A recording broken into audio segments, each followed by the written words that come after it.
राजा पुंजन के गुणों का वर्णन मैत्रेय उपवाच इति संदिश्य भगवान बाहिष्देव विपूजित पश्यता राजपुत्राना तत्रैवांतर दधेहर। एक शब्दार्थ महर्षि मैत्रेय ने विदुर से आगे कहा, हे विदुर, शिवजी ने इस प्रकार से राजा बर्दिशत के पुत्रों को उपदेश दिया। राजकुमारों ने भी शिवजी की अगाध भक्ति के साथ तथा श्रद्धापूर्वक पूजा की। अंत में वे राजकुमारों की दृष्टि से ओझल हो गए। तात्पर्य, इस अध्याय से प्राचीन काल में राजा के अधीन साम्राज्य संबंधी एक महान शिक्षा प्राप्त होती है। राजा बहिनीतु ने राजकार्य से निवृत्त होने के पूर्व अपने पुत्रों को तप करने के लिए भेज दिया, जिससे वे प्रजा की भलाई करने योग्य आदर्श राजा बन सकें। इसी के साथ ही राजा बर्हिशत नारद मुनि से भौतिक जगत तथा इसका उपभोग करने वाले जीवात्मा के विषय में उपदेश ग्रहण कर रहे थे। इससे स्पष्ट हो जाता है कि राज्य का भार ग्रहण करने के पूर्व राजा तथा राजकुमारों को किस प्रकार प्रशिक्षित किया जाता था। प्रजा के कल्याण कार्यों का लक्ष्य भगवान को समझना होता था। यह मनुष्य जीवन ईश्वर तथा उनसे अपने संबंध को समझने तथा उनकी सेवा में कार्य करने के लिए विशेष रूप से प्राप्त होता है। चूंकि प्रजा की आध्यात्मिक शिक्षा का दायित्व राजा के ऊपर रहता था, अतः राजा तथा प्रजा दोनों ही कृष्ण भक्ति में प्रसन्न रहते थे। इस प्रसंग में ये स्मरण रखना होगा कि प्राचीन बहिष्त का राजवंश नारद मुनि के प्रसिद्ध शिष्य तथा भगवद्भक्त महाराज श्रुव से चला आ रहा है।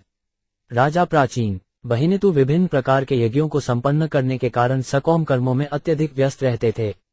ऐसे यज्ञों के करने से कोई स्वर्गलोक की प्राप्ति कर सकता है, किंतु उसकी मुक्ति अथवा भगवद्धाम जाने का प्रश्न ही नहीं उठता। जब नारद मुनि ने देखा कि महाराज ध्रुव का वंशज इस प्रकार के सकौम कर्मों में लगा रहकर पथश्रेष्ठ हो रहा है, तो नारद जी को उस पर दया आई और वे स्वयं उसे जीवन के परम वरदान भक्ति योग का उपदेश देने के लिए आए। इस 25वें अध्याय में अत्यंत रोचक ढंग से इसका वर्णन हुआ है कि नारद मुनि ने किस प्रकार राजा प्राचीन बहिष्त को परोक्ष रूप में भक्ति योग से अवगत कराया। रुड़गीत भगवत स्तोत्र सवे प्रचेतस जपनतस्ते तपस्ते पूर्वधानामयुत जले। 2 शब्दार्थ सभी प्रचेतागण 10,000 वर्षों तक जल के भीतर खड़े रहकर शिवजी द्वारा दिए गए स्तोत्र का जप करते रहे। तात्पर्य, निस्संदेह इस युग में ये सुनकर किसी के भी अत्यंत आश्चर्य होगा कि वे राजकुमार 10,000 वर्षों तक किस प्रकार जल में खड़े रहे। किंतु चाहे वायु में खड़ा रहना हो या जल के भीतर, दोनों एक समान हैं। केवल सीखना भर है कि इसे कैसे किया जाए। जलचर तो जल के भीतर आजीवन रहते हैं। जल में रह सकने के लिए विशेष अनुकूल स्थितियां उत्पन्न हो जाती हैं। उन दिनों लोग 1 लाख वर्ष तक जीवित रहते थे। यदि इस अवधि में से कोई 10,000 वर्ष तपस्या में लगा देता था, तो उसका भावी जीवन सफल हो जाता था। अतः ये कोई आश्चर्यजनक बात न थी। यद्यपि इस युग में ऐसा चमत्कार असंभव है, किंतु सतयुग में संभव था। प्राचीन बर्दिशक शतक कर्म स्वास्थ्य मानसिम नारदोड 5 ध्यात्म तत्वज्ञ कृपालु प्रतिबोधयत 3 शब्दार्थ। जब राजकुमार जल के भीतर कठिन तपस्या कर रहे थे तो उनके पिता विभिन्न प्रकार के सकौम कर्म संपन्न करने में रत थे। उसी समय समस्त आध्यात्मिक जीवन के ज्ञाता तथा शिक्षक परम संत नारद ने राजा पर अत्यंत कृपालु होकर उन्हें आध्यात्मिक जीवन के विषय में उपदेश देने का निश्चय किया। तात्पर्य, जैसा कि भगवान चैतन्य के परम भक्त प्रबोध नंद सरस्वती ठाकुर ने इंगित किया है, कैवल्य अर्थात ब्रह्मतेज के साथ तदात्म्य एक प्रकार से नरक को जाना है। इसी प्रकार स्वर्गिक जीवन का आनंद उठाने के लिए स्वर्ग जाने की इच्छा भी मायाजाल है। इसका अर्थ ये हुआ कि भक्त कभी भी ज्ञानियों तथा कर्मियों के अंतिम लक्ष्य को कोई महत्व प्रदान नहीं करता। कर्मियों का अंतिम लक्ष्य स्वर्गलोक को प्राप्त करना है और ज्ञानियों का लक्ष्य ब्रह्मतेज के साथ तदाकार होना है। जैसा कि भगवान चैतन्य ने पुष्टि की है, ज्ञानी निस्संदेह कर्मियों से श्रेष्ठ हैं। कोटि कर्मनिष्ठम ध्येय एक ज्ञानी और 5 एक ज्ञानी अर्थात निर्विशेषतादि हजारों सकौम कर्मियों से श्रेष्ठ होता है। चैतन्य चरितामृत मध्य 19.147। अतः भक्त कभी भी कर्म के पथ में प्रविष्ट नहीं होता। जब नारद मुनि ने राजा को सकौम कर्म में व्यस्त देखा तो उन्हें दया आई। इसमें संदेह नहीं कि संसारी कर्मियों को तुलना में यज्ञ संपन्न कर रखे उच्च लोक की आकांक्षा करने वाले श्रेष्ठ हैं, किंतु शुद्ध भक्ति में कर्म तथा ज्ञान दोनों ही माया के मोहक गुण माने जाते हैं। श्रेयस्त्वम कत्मद्राजन कर्मनात्मनि से दुःखहानि सुखावाप्ति श्रेयस्तने चेष्यते 4 शब्दार्थ। नारद मुनि ने राजा प्राचीन बर्हिशत से पूछा, हे राजनु, तुम इन सकौम कर्मों के द्वारा कौन सी इच्छा पूरी करना चाहते हो? जीवन का मुख्य उद्देश्य तो समस्त कष्टों से छुटकारा पाना तथा सुख भोगना है, किंतु इन दोनों को सकौम कर्म द्वारा प्राप्त नहीं किया जा सकता। तात्पर्य, इस संसार में मोह ने वास्तविक बुद्धि को आच्छादित कर रखा है। रजोगुणी व्यक्ति किंचित लाभ के लिए कठोर श्रम करने को उद्यत रहता है, किंतु उसे इसका ज्ञान भी नहीं रहता कि काल उसे सदा के लिए कुछ भी भोगने नहीं देगा। श्रम की तुलना में मनुष्य को जो लाभ मिलता है वो उपयोगी नहीं होता, और यदि उपयोगी हुआ भी तो निरापद नहीं होता। यदि कोई मनुष्य पैदायती धनी नहीं है और वह घर, मोटर तथा अन्य भौतिक वस्तुएं खरीदना चाहता है, जिसके लिए उसे वर्षों अहर्निश श्रम करना पड़ता है, इस प्रकार बिना कुछ कष्ट उठाए सुख की प्राप्ति नहीं होती। वास्तव में इस संसार के भीतर विशुद्ध सुख तो मिल ही नहीं सकता। यदि हम कोई सुखोपभोग करना चाहते हैं तो बदले में कोई दूसरा कष्ट उठाना होगा। कुल मिलाकर दुख इस संसार की प्रकृति बन चुका है और हम जो भी सुख भोगना चाहते हैं वो मात्र छलावा मोह है। अतः हम सबों को जन्म, जरा, रोग तथा मृत्यु के कष्ट सहने पड़ते हैं। भले ही हम बढ़िया से बढ़िया दवाएं खोज निकालें, किंतु रोग या मृत्यु द्वारा उत्पन्न कष्टों को रोक पाना असंभव है। वस्तुतः दवा, रोग अथवा मृत्यु के लिए निराकरण नहीं है। कहने का तात्पर्य ये कि इस संसार में कहीं भी सुख नहीं है, किंतु मोहग्रस्त व्यक्ति तथाकथित सुख के लिए कठिन श्रम करता है। निस्संदेह कठिन श्रम करने को ही सुख मान लिया जाता है। यही मोह है। इसीलिए नारद मुनि ने राजा प्राचीनबर्हिषद से पूछा कि वे इतने व्ययसाध्य यज्ञों को करके क्या पाना चाह रहे हैं। यदि कोई स्वर्गलोक पा भी ले तो उसे जन्म, जरा, रोग तथा मृत्यु से छुटकारा नहीं मिल सकता। चाहे तो कोई यह तर्क कर सकता है कि भक्तों को भी भक्ति के लिए कठिन तपस्या करते समय अनेक कष्ट सहने पड़ते हैं। निस्संदेह नवदीक्षितों के लिए भक्ति साधना अत्यंत कष्टप्रद लग सकती है, किंतु उन्हें यह आशा तो बनी रहती है कि अंततः उनके सारे कष्ट दूर होंगे और उन्हें सुख की चरम अवस्था प्राप्त हो सकेगी। सामान्य कर्मियों को ऐसी आशा नहीं रहती, क्योंकि उन्हें स्वर्गलोक की प्राप्ति हो भी जाए तो जन्म, जरा, रोग तथा मृत्यु से मुक्ति का कोई आश्वासन प्राप्त नहीं रहता। यहाँ तक कि सर्वोच्च लोक ब्रह्मलोक में स्थित ब्रह्मा को भी मरना पड़ता है। भले ही ब्रह्मा का जन्म तथा मृत्यु सामान्य व्यक्ति के जन्म तथा मृत्यु से भिन्न हो, किंतु इस संसार में वे भी जन्म, जरा, रोग तथा मृत्यु के दुख से बच नहीं पाते। अतः यदि कोई सचमुच इन कष्टों से मुक्ति का इच्छुक है तो उसे भक्ति करनी चाहिए। इसकी पुष्टि स्वयं भगवान ने थैवद गीता 4.9 में की है। जन्म कर्म च में दिव्य में व्यो वेति तत्वत त्यक्त्वा देह पुनर्जन्य नैति मामेति सो 5 रजुन। हे अर्जुन, जो वह व्यक्ति मेरे प्राकृत्य तथा कर्मों की दिव्य प्रकृति से अवगत है, वह इस शरीर को त्यागने पर इस भौतिक जगतम पुनः जन्म नहीं लेता वरन मेरे धाम को प्राप्त होता है। इस प्रकार भक्त पूर्ण कृष्ण भक्ति प्राप्त करने पर मृत्यु के पश्चात इस संसार में फिर नहीं आता। वह भगवान के धाम को वापस जाता है। यही सुख की चरमावस्था है, जिसमें दुख का लेश मात्र भी नहीं रहता। राजोबाच न जानामी महाभाग पर कर्मापविद थी, बुहि में विमल जान यन मुचेय कर्म भी। 5 शब्दार्थ राजा ने उत्तर दिया, हे महात्मन नारद, मेरी बुद्धि सकौम कर्मों में उलझी हुई है, अतः मुझे अपने जीवन के चरम लक्ष्य का ज्ञान नहीं रह गया है।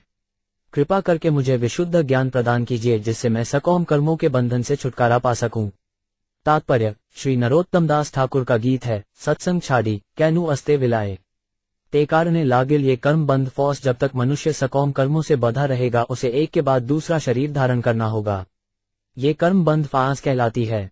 चाहे कोई पुण्य कर्मों से बंधा रहे या पाप कर्मों से, दोनों ही भौतिक शरीरों में बंधे रहने के कारण हैं। पुण्य कर्मों के कारण मनुष्य समृद्ध परिवार में जन्म लेकर अच्छी शिक्षा तथा सुंदर शरीर प्राप्त कर सकता है, किंतु इसका ये तात्पर्य नहीं है कि उसको जीवन के दुखों से छुटकारा मिल गया। पाश्चात्य देशों में न तो समृद्ध परिवार में जन्म लेना कोई असामान्य बात है, न उच्च शिक्षा तथा सनद शरीर प्राप्त करन ही, किंतु इसका ये भी अर्थ नहीं है कि पाश्चात्य लोग जीवन के कष्टों से मुक्त हैं। यद्यपि आजकल पाश्चात्य देशों की तरुण पीढ़ी को पर्याप्त शिक्षा, शारीरिक सुंदरता तथा धन उपलब्ध है और यद्यपि वहां पर्याप्त भोजन, वस्त्र तथा इंद्रियुक्ति की समस्त सुविधाएं सुलभ हैं, किंतु वे दुखी हैं। दरअसल वे इतने दुखी हैं कि वे हिप्पी बन रहे हैं और प्रकृति के नियम उन्हें अत्यंत दुखमय जीवन बिताने के लिए बाध्य करते हैं। वे मैले कुचले घूमते हैं, न तो उनके कोई आश्रय है न भोजन है, वे सड़कों में सोते हैं। इससे निष्कर्ष यह निकलता है कि कोई पुण्य कर्म करने से ही सुखी नहीं बन सकता। ये सच नहीं है कि जो राजसी ठाट बाट में जीवन बिताते हैं वे जन्म, जरा, रोग तथा मृत्यु के भौतिक कष्टों से मुक्त हैं। अतः कोई पुण्य या पाप कर्मों के आधार पर ही सुखी नहीं हो सकता। ऐसे कर्मों से केवल बंधन तथा एक शरीर से दसरे में देहांतर होता है। नरोत्तम दास ठाकुर इसे ही कर्म बंध फौस कहते हैं। राजा प्राचीनबर्हिषद ने इसे स्पष्ट स्वीकार करते हुए नारद मुनि से प्रश्न किया कि वे इस कर्म बंध फांस से किस प्रकार निकल सकते हैं।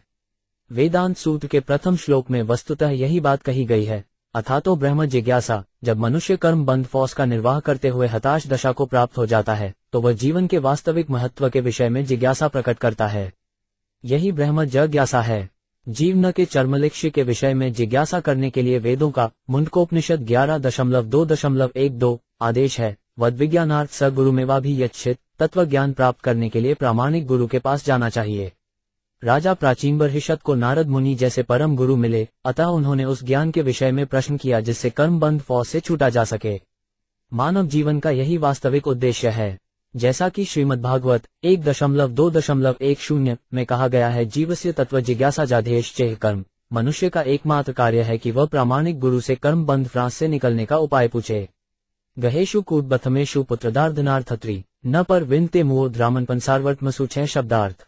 जो तथाकथित सुंदर जीवन अर्थांत संतान तथा स्त्री में फंसकर गृहस्थ के रूप में रहने तथा संपत्ति के पीछे लगे रहने में ही रुचि रखते हैं, वे इन्हीं वस्तुओं को जीवन का चरम लक्ष्य मान बैठते हैं। ऐसे लोग जीवन का चरम लक्ष्य प्राप्त किए बिना इस संसार में ही विभिन्न देहों में घूमते रहते हैं।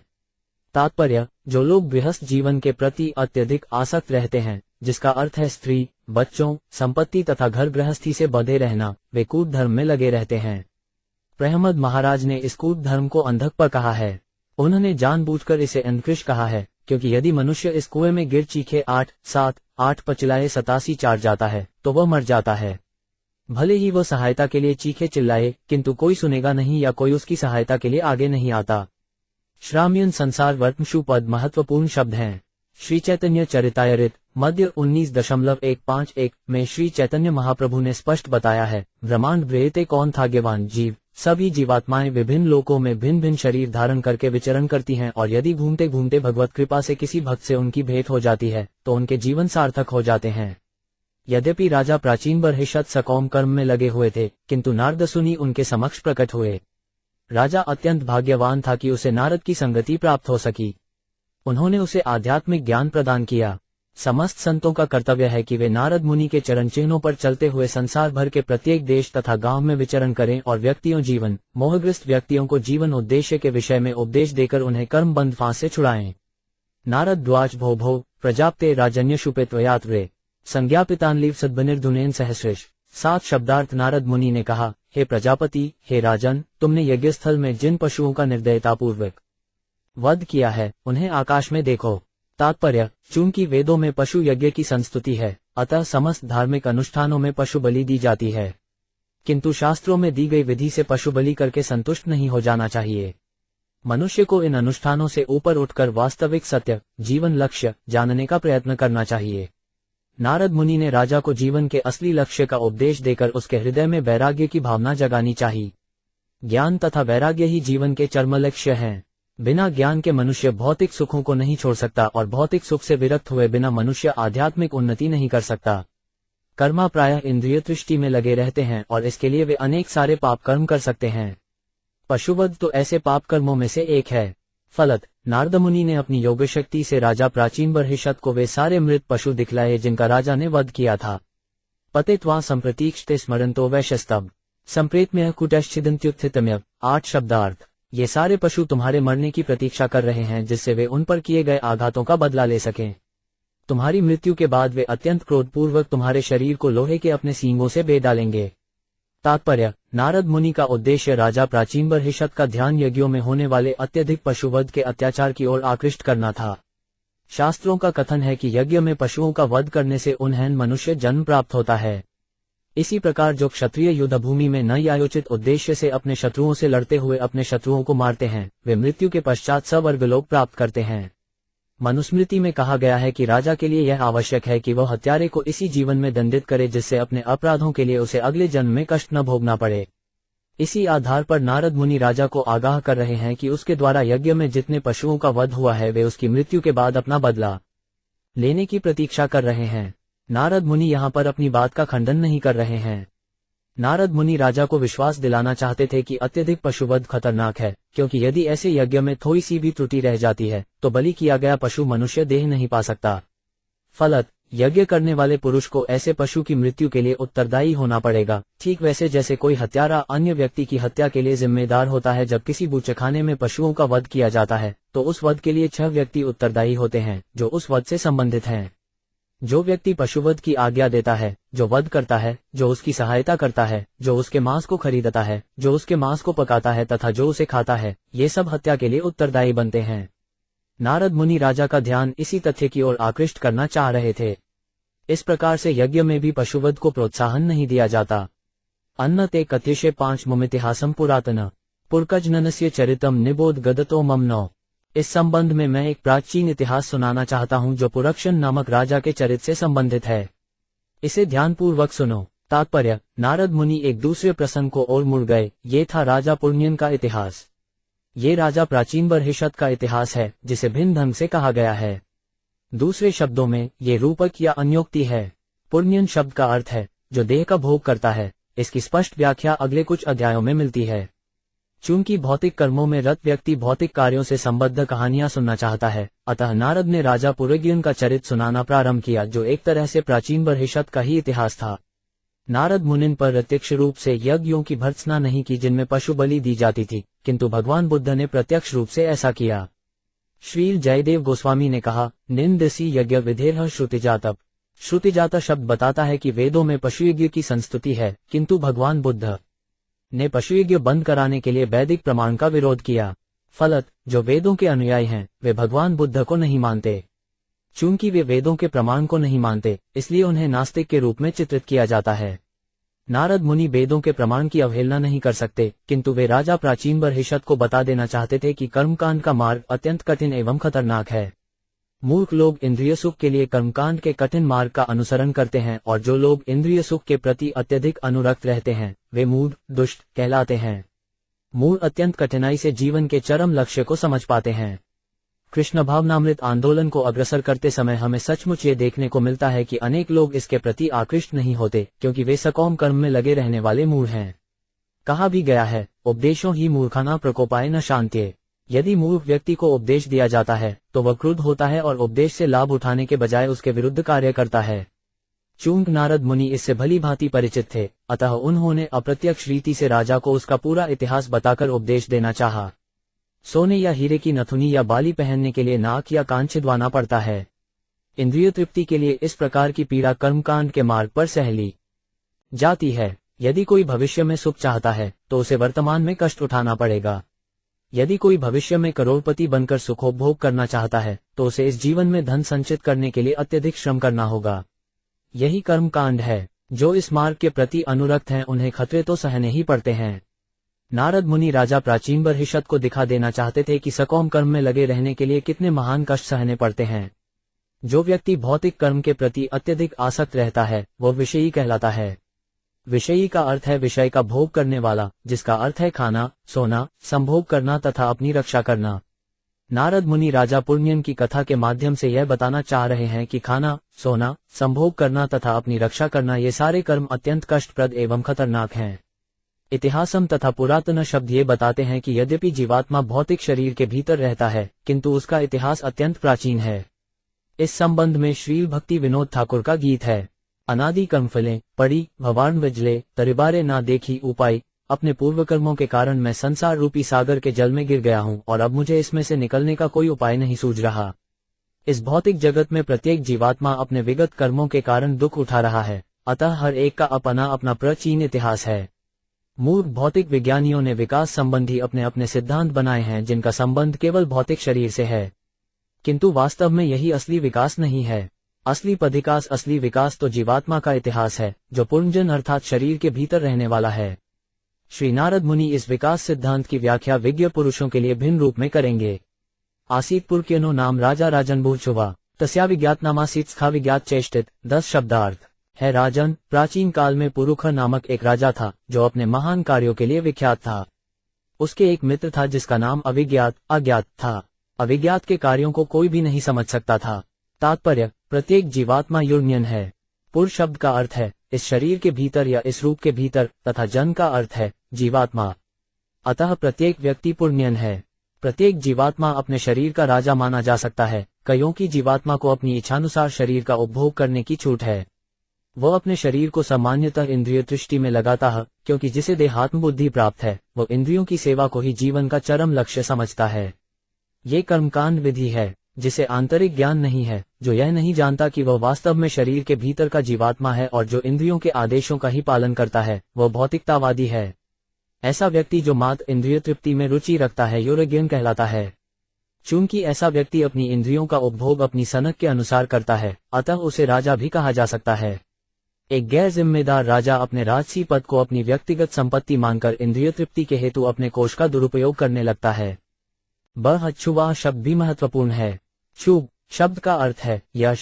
जीवात्मा अत्यंत प्राचीन काल से विख्यात है, जैसा कि भगवद गीता 2.20 में कहा गया है, न जायते म्रियते बा, जीवात्मा न कभी उत्पन्न होता है और न मरता है। शाश्वत होने से जीवात्मा के कर्म भी शाश्वत हैं, भले ही वो उन्हें विभिन्न शरीरों में संपन्न करे। न हन्यते हन्यमाने शरीर है, इस शरीर का विनाश हो जाने पर भी वह मरता नहीं। इस प्रकार जीवात्मा एक शरीर से दूसरे शरीर में देहांतर करता है और विभिन्न कर्म करता रहता है। प्रत्येक शरीर में जीवात्मा न जाने कतने कार्य करता है। कभी वो वीर बनता है, जैसे हिरण्यकशिपु तथा कंस, या कि आधुनिक युग में नेपोलियन या हिटलर। ऐसे पुरुषों के कार्य सचमुच महान होते हैं, किंतु उनके शरीर का नाश होते ही सभी कुछ नष्ट हो जाता है, केवल उनका नाम रह जाता है। अतः जीवात्मा को बृहच्छ्रु कहा जा सकता है। वह नाना प्रकार के कार्यों के फलस्वरूप विख्यात हो सकता है, तो भी उसके एक मित्र होता है जिसे वह नहीं जानता। भौतिकतावादी पुरुष यह नहीं जानते कि परमात्मा रूप में ईश्वर प्रत्येक व्यक्ति के हृदय में विद्यमान है। यद्यपि परमात्मा जीवात्मा के निकट मित्र रूप में आसीन रहता है, किंतु जीवात्मा उसे नहीं जान पाता। फलस्वरूप उसे अविज्ञात सखा कहा गया है, जिसका अर्थ है जिसके एक अज्ञात मित्र है। अविज्ञात चेष्टित शब्द भी महत्वपूर्ण है, क्योंकि जीवात्मा को परमात्मा के निर्देशानुसार कठिन श्रम करना पड़ता है और वह प्राकृतिक नियमों के द्वारा संचालित होता है, तो भी वह अपने को ईश्वर तथा प्रकृति के कठोर नियमों से स्वतंत्र मानता है। भगवद गीता 2.24 में कहा गया है, अच्छेद्यो यमदामो यमलेयो शोष्य एव च नित्य सर्वगत स्थानुर्चलो 5 यम सनावन। यह व्यष्टि आत्मा अटूट तथा अघुलनशील है, न तो इसे जलाया जा सकता है न सुखाया जा सकता है। यह नित्य, सर्वव्यापी, अपरिवर्तनशील, अचर तथा सनातन शाश्वत है। जीवात्मा सनातन शाश्वत है, चूंकि इसे न तो किसी हथियार से मारा जा सकता है, न अग्नि से जलाया जा सकता है, न जल से भिगोया जा सकता है, न वायु से सुखाया जा सकता है, अतः इसे भौतिक प्रतिक्रियाओं से निर्लिप्त माना गया है। यद्यपि वो शरीर बदलता रहता है, किंतु उस पर भौतिक परिस्थितियों का कोई प्रभाव नहीं पड़ता।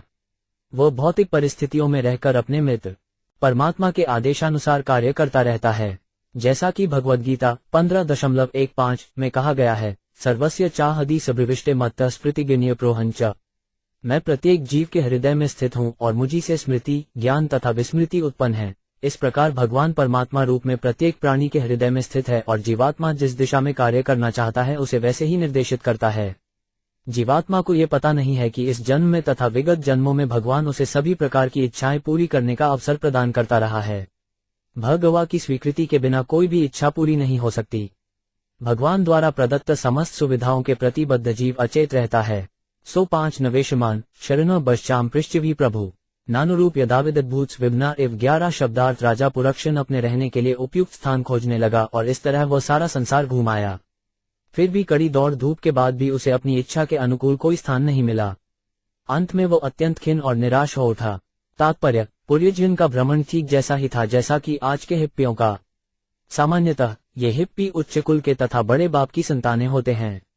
ऐसा नहीं है कि वे सदैव निर्धन ही रहे हों। वे किसी न किसी तरह अपने धनी माता पिता के आश्रय को त्याग कर सारे विश्व भर में घूमते रहते हैं।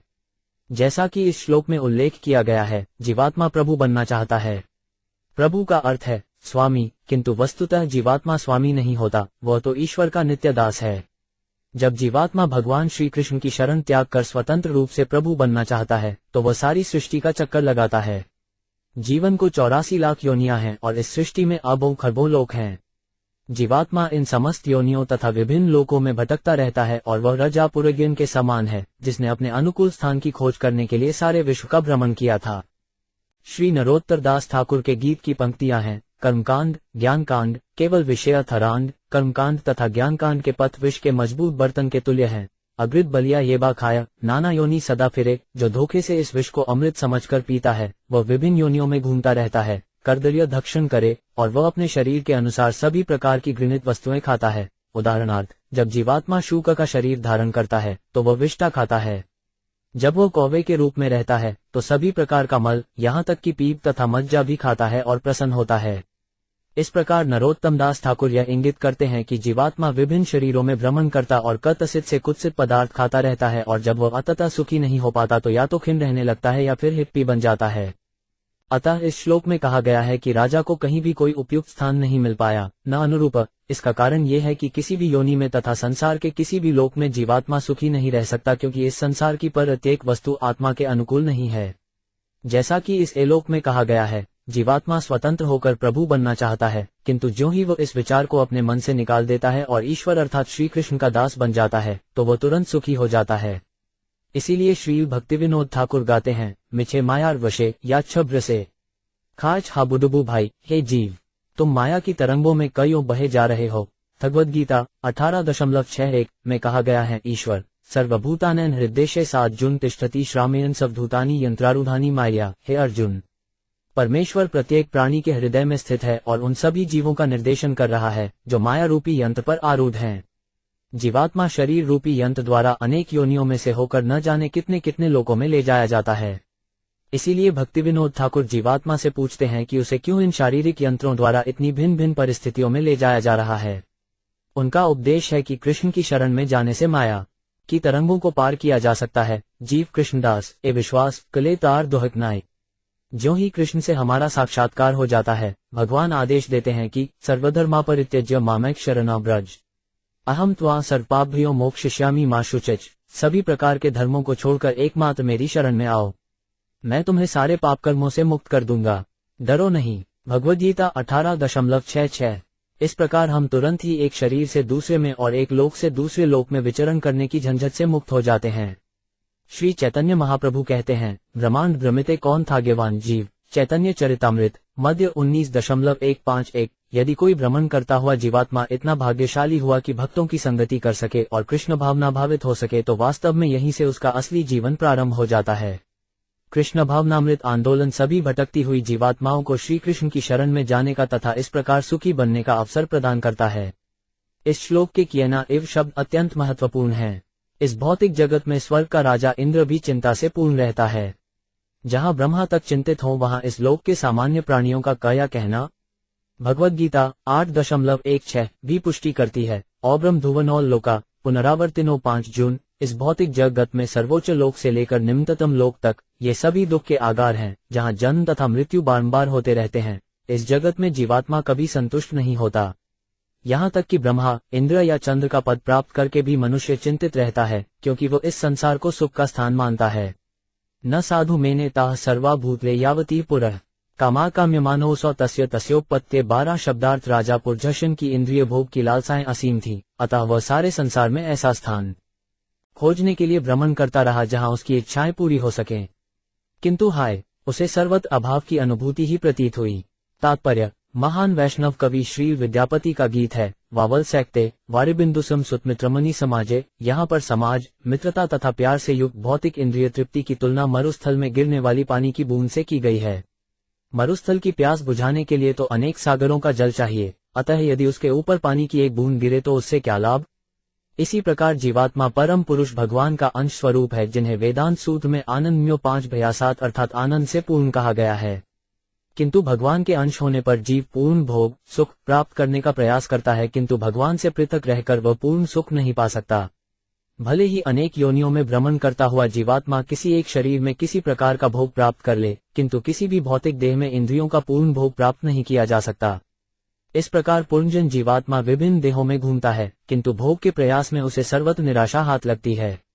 दूसरे शब्दों में, पदार्थ से आच्छादित जीवात्मा को किसी भी दशा में इंद्रियों का पूर्ण भोग प्राप्त नहीं हो सकता। कोई मृग शिकारी द्वारा किए गए संगीतमय नाद में लीन हो सकता है, किंतु परिणाम का यह होता है मृत्यु। इसी प्रकार मछली अपनी जीभ की तृप्ति में परम कुशल है, किंतु जब वह मछुए द्वारा फेंके गए चारे को खा लेती है तो उसे जान से हाथ धोना पड़ता है। यहाँ तक कि परम बलशाली हाथी भी हथिनी के साथ संभोग करते हुए पकड़े जाने पर अपनी स्वतंत्रता खो देता है। प्रत्येक योनि में जीवात्मा को अपनी इंद्रियों की तुष्टि के लिए एक शरीर प्राप्त होता है, किंतु एक साथ वह सारी इंद्रियों का भोग नहीं कर सकता। किंतु मनुष्य जीवन में जीवात्मा को अपनी समस्त इंद्रियों को तृप्त करने का अवसर मिलता है, किंतु इंद्रिय तृप्ति के प्रयास में वह इतना तंग आ जाता है कि अंततः खिन्न हो उठता है। अपनी इंद्रियों की तुष्टि के लिए वह जितना अधिक प्रयास करता है, उतना ही अधिक वह उलझता जाता है। स एकदा हिम्मतो दक्षिणेश्वर सानुषु ददर्श नवविद्वार भी पूर्व लक्षित लक्ष्य नाम 13 शब्दार्थ। एक बार इस प्रकार से विचरण करते हुए उसने हिमालय पर्वत के दक्षिण में भारतवर्ष नामक देश में एक नगर देखा, जिसमें चारों ओर 9 दरवाजे थे और जो समस्त सुलक्षणों से युक्त था। तात्पर्य, हिमालय पर्वत के दक्षिण का भूभाग भारतवर्ष है। जो जीव भारतवर्ष में जन्म लेता है वो अत्यंत भाग्यशाली माना जाता है। निस्संदेह चैतन्य महाप्रभु ने कहा है, भारत भूमिते है मनुष्य जन्म यार।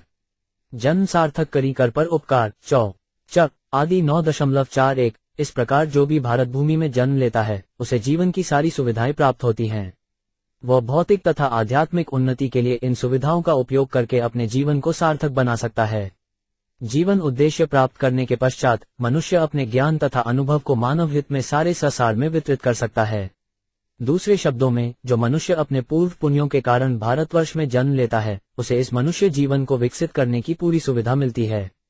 भारतवर्ष को जलवायु ऐसी है कि कोई भी इसमें भौतिक परिस्थितियों से प्रभावित हुए बिना शांतिपूर्वक जीवन बिता सकता है। दरअसल महाराज युधिष्ठिर या भगवान रामचंद्र जी के काल में लोग समस्त चिंताओं से मुक्त रहते थे। न तो अधिक शीत होती थी, न अधिक गर्मी पड़ती थी। भगवान रामचंद्र अथवा महाराज युधिष्ठिर के काल में तीनों प्रकार के ताप, आध्यात्मिक, अधिभौतिक तथा अधिदैविक, थे ही नहीं। किंतु इस समय अन्य देशों की तुलना में भारत कृत्रिमत, विषलुब्ध है। इन सब भौतिक हलचलों के बावजूद इस देश की संस्कृति ऐसी है कि मनुष्य सरलता से जीवन का लक्ष्य अर्थात मोक्ष प्राप्त कर सकता है। इस तरह भारतवर्ष में जन्म लेने के लिए मनुष्य को पूर्व जन्म में पुण्य करने होते हैं। इस श्लोक का लक्षित लक्षणाय शब्द सूचित करता है कि भारतवर्ष में शरीर धारण करना अत्यंत शुभ है। वैदिक संस्कृति ज्ञानमय है और इस देश में जन्म लेने वाला मनुष्य यहाँ के वैदिक ज्ञान तथा सांस्कृतिक पद्धति का, जिसे कनाश्रब धर्म कहते हैं, लाभ उठा सकता है। आज भी विश्व में भ्रमण करते समय बहुत से ऐसे देश हमारी दृष्टि में आए हैं जहां मनुष्यों को सारी भौतिक सुविधाएं हैं किंतु आध्यात्मिक उन्नति के लिए कोई सुविधा नहीं है। हमें सर्वत्र या तो सुविधाओं का अभाव मिलता है या एकांगी सुविधाएं दृष्टिगोचर होती हैं। अंधा चल सकता है किंतु देख नहीं सकता और लंगड़ा चल नहीं सकता किंतु देख सकता है। अंध पहुन्याब, अंधा व्यक्ति लंगड़े को अपने कंधे पर बिठा सकता है और लंगड़ा आदमी उसे रास्ता बता सकता है। इस प्रकार वे सहयोग से काम चला लेते हैं किंतु अलग अलग वे देखने या चलने का काम ठीक से नहीं कर सकते। इसी प्रकार यह मनुष्य देह आध्यात्मिक जीवन एवं भौतिक सुविधाओं को व्यवस्थित रखने के लिए प्राप्त हुई है। पाश्चात्य देशों में तो विशेष रूप से भौतिक सुविधाएं उपलब्ध हैं किंतु किसी को आध्यात्मिक उन्नति का कोई ज्ञान नहीं है। अनेक लोग आध्यात्मिक ज्ञान के पीछे दवाने हैं किंतु बीच में अनेक ठग आकर उनका धन लेकर उन्हें उल्लू बनाकर चले जाते हैं। सौभाग्यवश कृष्ण भावनामृत आंदोलन भौतिक तथा आध्यात्मिक उन्नति के लिए सभी प्रकार की सुविधाएं प्रदान करता है। इसलिए पाश्चात्य देशों के लोगों को चाहिए कि इस आंदोलन का लाभ उठाएं। भारत के गांव जो आज भी औद्योगिक शहरों से अछूते हैं, वहां कोई चाहे जिस भी अवस्था में हो उसमें रह सकता है और आध्यात्मिक उन्नति कर सकता है। इस शरीर को 9 द्वारों से युक्त नगर कहा गया है। ये 9 द्वार हैं: 2 नेत्र, 2 कान, 2 नथुने, 1 मुंह, उपस्थ तथा गुदा। जब 9 द्वार स्वच्छ रहें और ठीक से कार्य करें तो समझना चाहिए कि शरीर स्वस्थ है।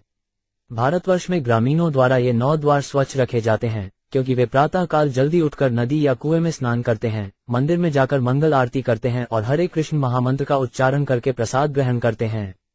इस प्रकार मनुष्य जीवन को प्रत्येक सुविधा का लाभ उठाया जा सकता है।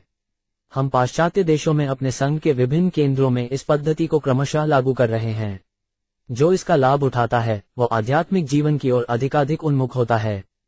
इस समय भारतवर्ष की तुलना लंगड़े व्यक्ति से की जा सकती है और पाश्चात्य देशों की अंधे व्यक्ति से।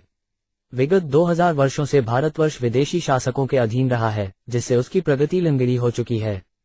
पाश्चात्य देशों में भौतिक ऐश्वर्य की चमक दमक से लोगों की आंखें अंधी हो चुकी हैं। इस कृष्णा भावनामृत आंदोलन में भारतवर्ष के लंगड़े व्यक्ति तथा पाश्चात्य देश के अंधे व्यक्ति को मिल जाना चाहिए। तब भारत का लंगड़ा मनुष्य पाश्चात्य देश के अंधे वासी की सहायता से चल सकता है और पाश्चात्य देश का अंधा भारत के लंगड़े की सहायता से देख सकता है। संक्षेप में, पाश्चात्य देशों की भौतिक उन्नति तथा भारत की आध्यात्मिक निधि को समस्त मानव समाज की उन्नति के लिए एक साथ जोड़ दिया जाना चाहिए। प्राकारोपमनाटाल परिखेरिक्षितोरने स्वर्णरोष्याय से थरूरदे सद्बलुआई सर्वतो गृहे 14 शब्दार्थ। वह नगर चारों ओर दीवालों तथा उद्यानों से घिरा था और उसके भीतर मीनारें, नहरें, खिड़कियां तथा झरोखे थे। वहां के घर सोने, चांदी तथा लोहे के बने गुंबदों से अलंकृत थे। तात्पर्य: शरीर की सुरक्षा के लिए त्वचा की दीवाल होती है। शरीर के रोम उद्यानों के तुल्य हैं तथा नाक तथा मस्तक जैसे उच्चस्त भाग मीनारों के समान हैं। शरीर में पड़ी हुई झुर्रियां खयों या नहरों के तुल्य हैं। आंखें झरोखे हैं और पलकें सुरक्षात्मक दरवाजे हैं। 3 प्रकार की धातुएं, सोना, चांदी तथा लोहा, ये प्रकृति के 3 गुणों के सूचक हैं। सोना सतोगुण का, चांदी रजोगुण का तथा लोहा तमोगुण का प्रतीक है। इस शरीर को कभी कभी 3 तत्वों, त्रिधातुओं से युक्त एक थैला कहा जाता है। ये त्रिधातुएं हैं कफ, पित्त तथा वायु।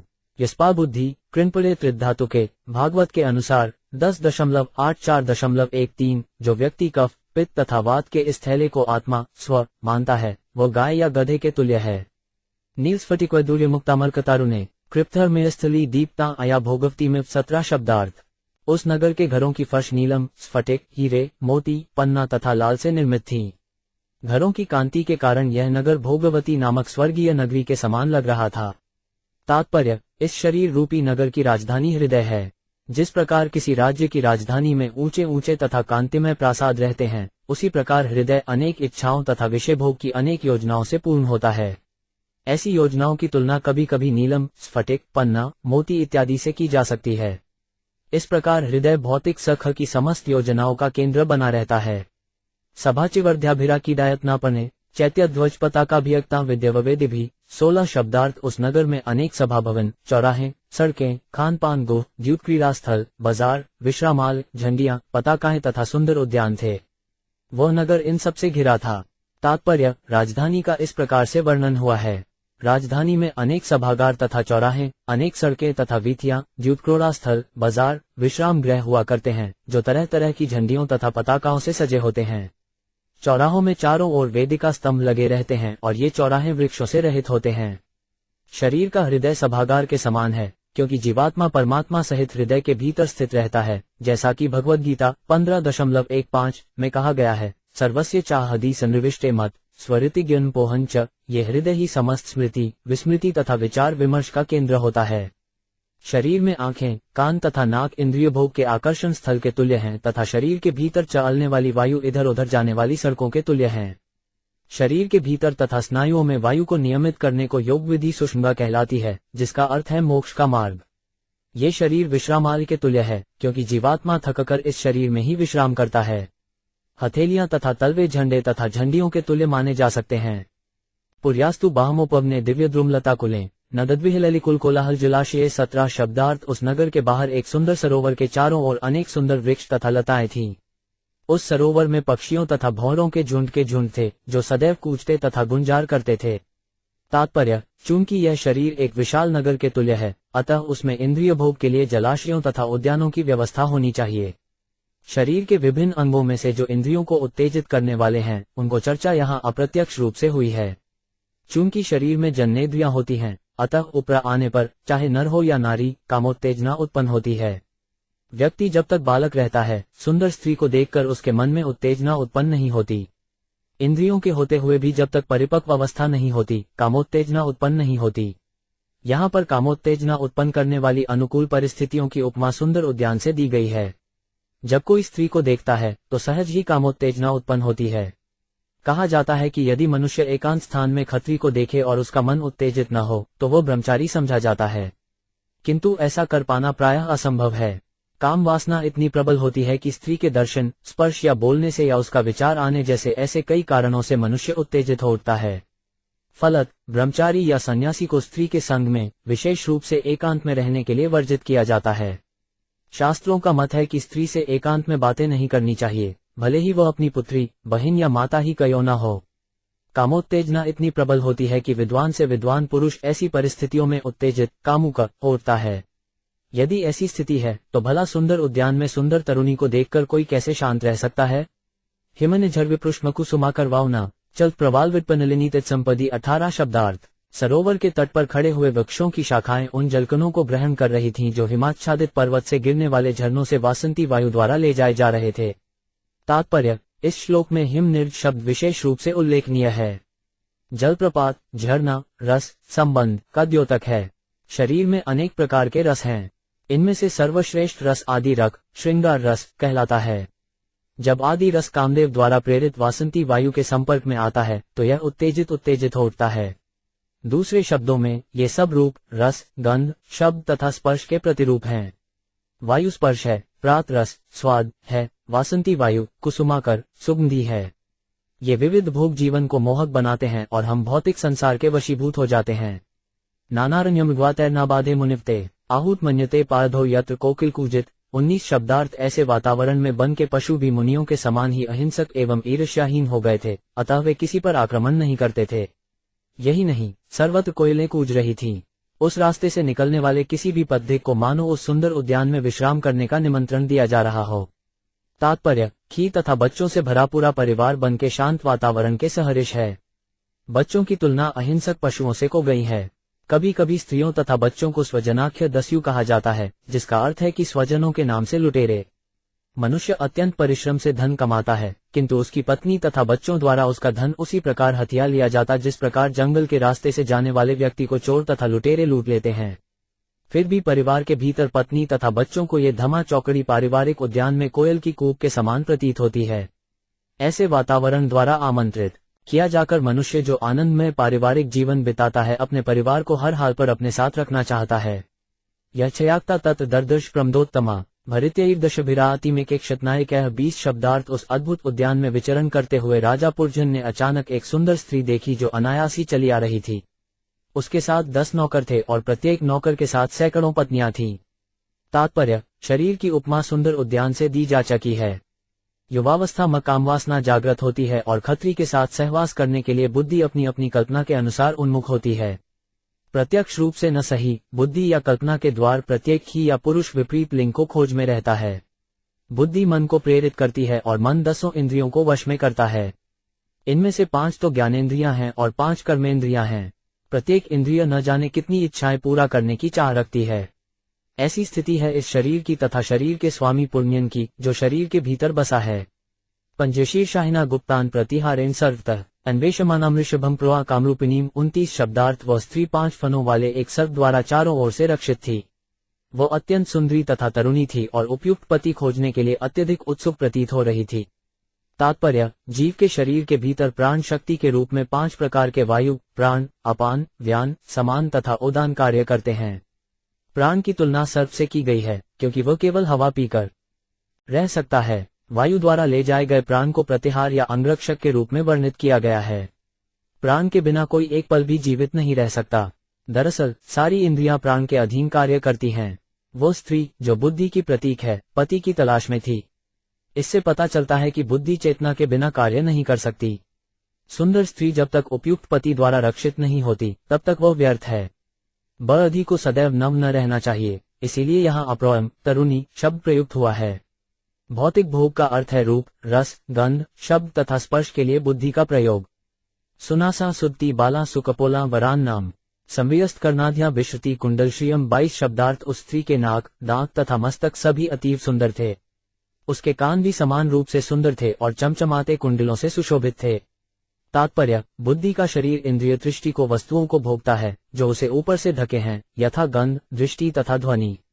सुना सौम, सुंदर नाक, शब्द, गंधक द्वारा ज्ञान प्राप्त करने की इंद्रियों को सूचित करता है। इसी प्रकार स्वादक द्वारा ज्ञान प्राप्त करने का यंत्र मुख है, क्योंकि किसी वस्तु को चबाकर तथा जीभ से स्पर्श करके उसका स्वाद जाना जा सकता है। सुपलाय, सुंदर मस्तक, उस विमल मस्तिष्क, मन का सूचक है जो वस्तुओं को उसी रूप में जानने में समर्थ है। बुद्धि द्वारा सारी वस्तुएं व्यवस्थित की जा सकती हैं। दोनों कानों में पहने गए कुंडल बुद्धि की ही करामात हैं। इस प्रकार यहाँ पर ज्ञान प्राप्त करने की विधियों का वर्णन आलंकारिक ढंग से प्रस्तुत किया गया है। पिश्रनीवी सुश्रोणी श्यामा कंकमेखलाम पद्भया क्वनभ्या चलंती नुपुरी देवतामिव। 23 शब्दार्थ। उस स्त्री की कमर तथा नितंब अत्यंत सुंदर थे। वो पीली साड़ी और सुनहरी करदनी पहने थी। चलते समय उसके नूपुर खनक रहे थे। वह ऐसी प्रतीत हो रही थी मानो स्वर्ग की निवासिनी हो। तात्पर्य, इस श्लोक में उन्नत नितंबों तथा उरोजों वाली खत्री को, जो आकर्षक साड़ी पहने हो तथा आभूषणों से सजी हो, देखकर मन में जो आह्लाद उत्पन्न होता है उसी को व्यक्त किया गया है। स्तनो व्यग्लित कैशोरो समृतो निरंतरो वस्त्रांतेन निगृहंती व्रीड्या गजगामिनीम। 24 शब्दार्थ। स्त्री अपनी साड़ी के अग्र से अपने समतुल एवं सटे हुए स्तनों को ढकने का प्रयास कर रही थी। वो हाथी के समान चलती हुई लज्जावश अपने स्तनों को बारंबार ढकने का प्रयास कर रही थी। तात्पर्य, दोनों स्तन राग तथा द्वेष के प्रतीक हैं। भगवद गीता 3.34 में राग तथा द्वेष के लक्षणों का वर्णन हुआ है। इक्ध्यस्यज्रियस्यार्थे राग द्वेषों व्यवस्थितों तयोरन वशमागच्छेतो हास्य परिप्रंथिनो। देहधारी जीवों द्वारा इंद्रिय पदार्थों के प्रति आकर्षण तथा विकर्षण का अनुभव होता है, किंतु मनुष्य को इंद्रियों तथा इंद्रिय पदार्थों, विषयों के वशीभूत नहीं होना चाहिए, क्योंकि ये आत्म साक्षात्कार के मार्ग में अवरोधक है। तारांकन, राग तथा द्वेष के ये प्रतिनिधि आध्यात्मिक जीवन में प्रगति के लिए सर्वथा प्रतिकूल हैं। मनुष्य को स्त्री के स्तनों के प्रति आकृष्ट नहीं होना चाहिए। महान संत शंकराचार्य ने स्त्री के स्तकोन रकोत तत्पेशियों का समुच्चय माना है, अतः उन्नत स्तनों के अग्रभाग की मोहक शक्ति से आकृष्ट नहीं होना चाहिए। ये माया के दूत हैं जो पुरुष को शिकार बनाते हैं। चूंकि स्तन समान रूप से आकर्षक होते हैं, अतः उन्हें संकृति कहा गया है। कामोत्तेजना वृद्ध पुरुष के भी मन में मृत्यु पर्यंत रहती है। इस उत्तेजना से मुक्ति पाने के लिए यामुनाचार्य के समान अत्युच्च आध्यात्मिक चेतना होनी चाहिए। उन्होंने कहा है, यद्वादि मम चेत कृष्ण पादारविदे नवनवस्थाम्युद्यतम रंतुमासीत वद्वादि बत नारीसदुमे स्मरमाणी भवती मुखविकार सुष्निशावनंच।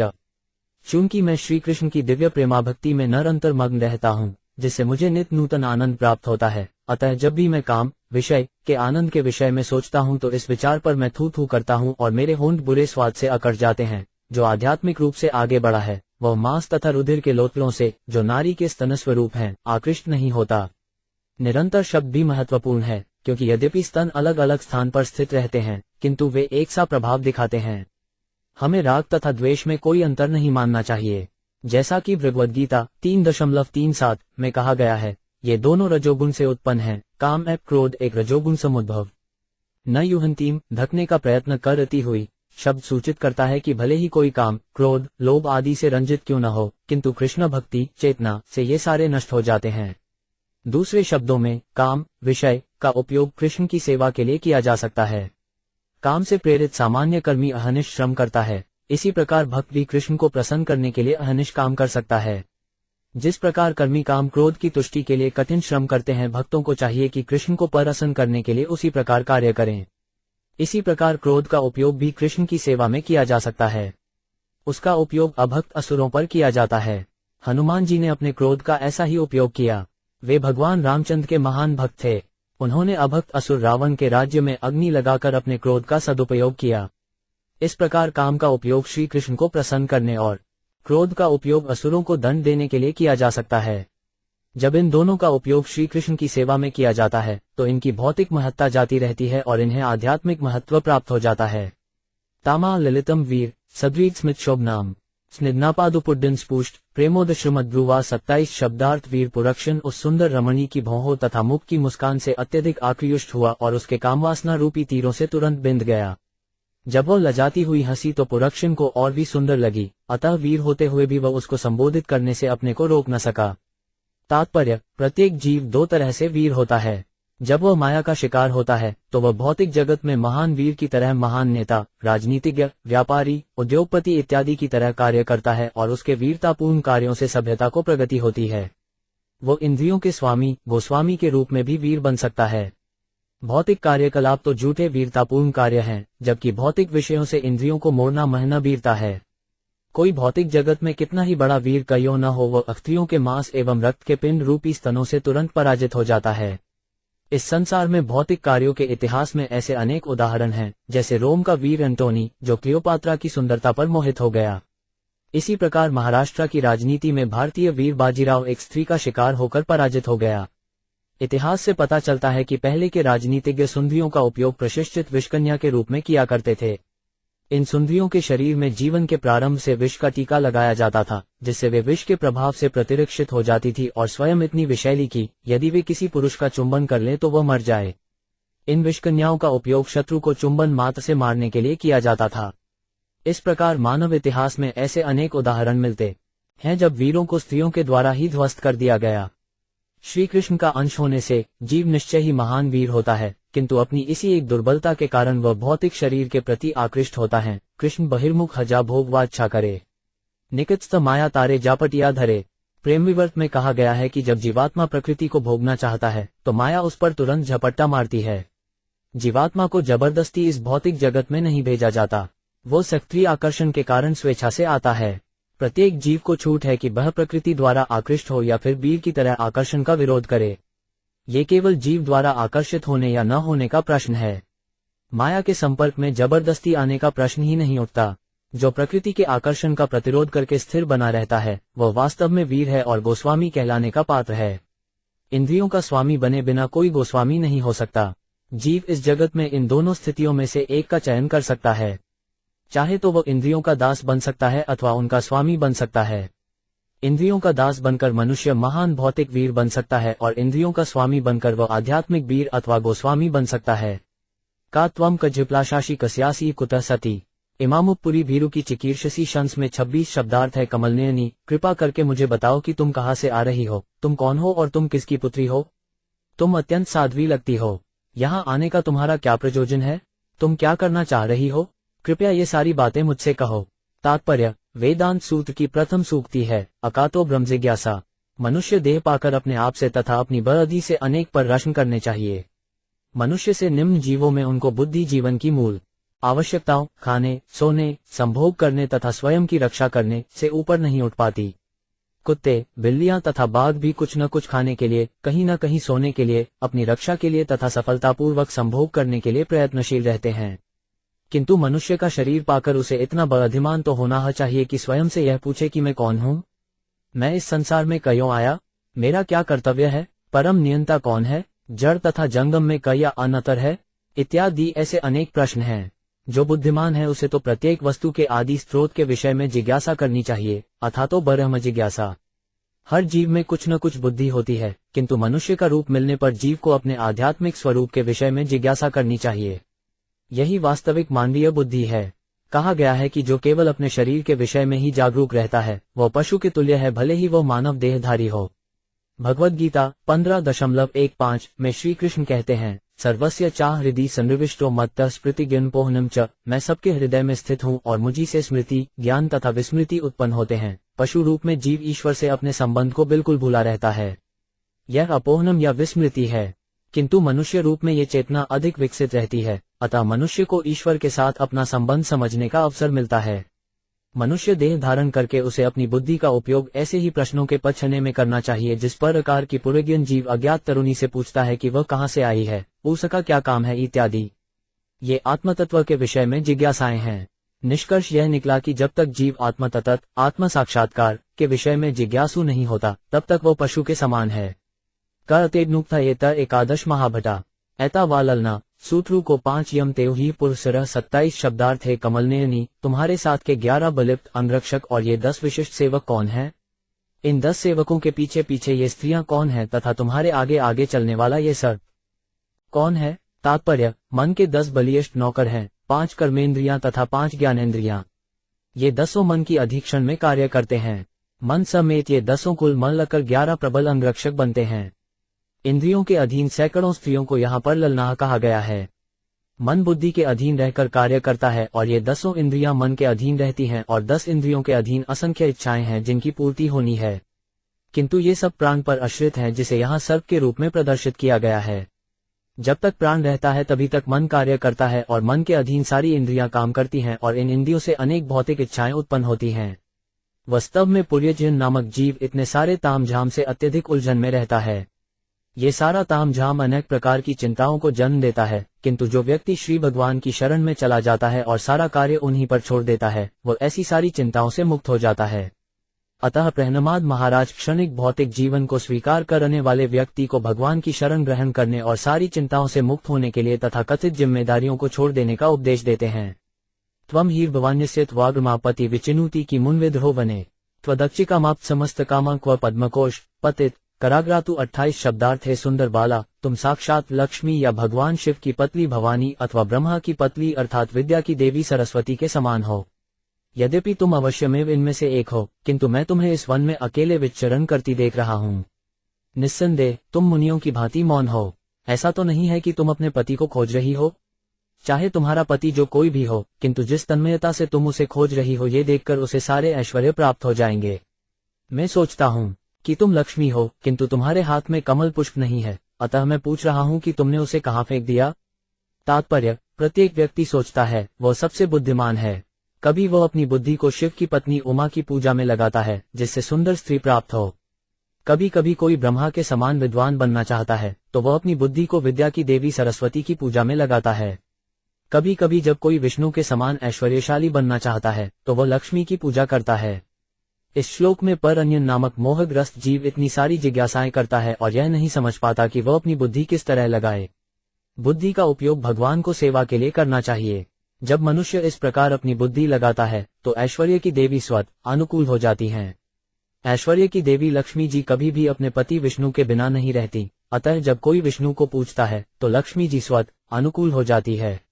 मनुष्य को रावण के समान अकेले लक्ष्मी को पूजा नहीं करनी चाहिए, क्योंकि वे दीर्घकाल तक बिना पति के नहीं रह सकती। इसीलिए उनका एक नाम चशजला है। इस श्लोक से स्पष्ट है कि उस तरुणी से बात करने वाला पुण्यन हमारी बुद्धि का प्रतीक है।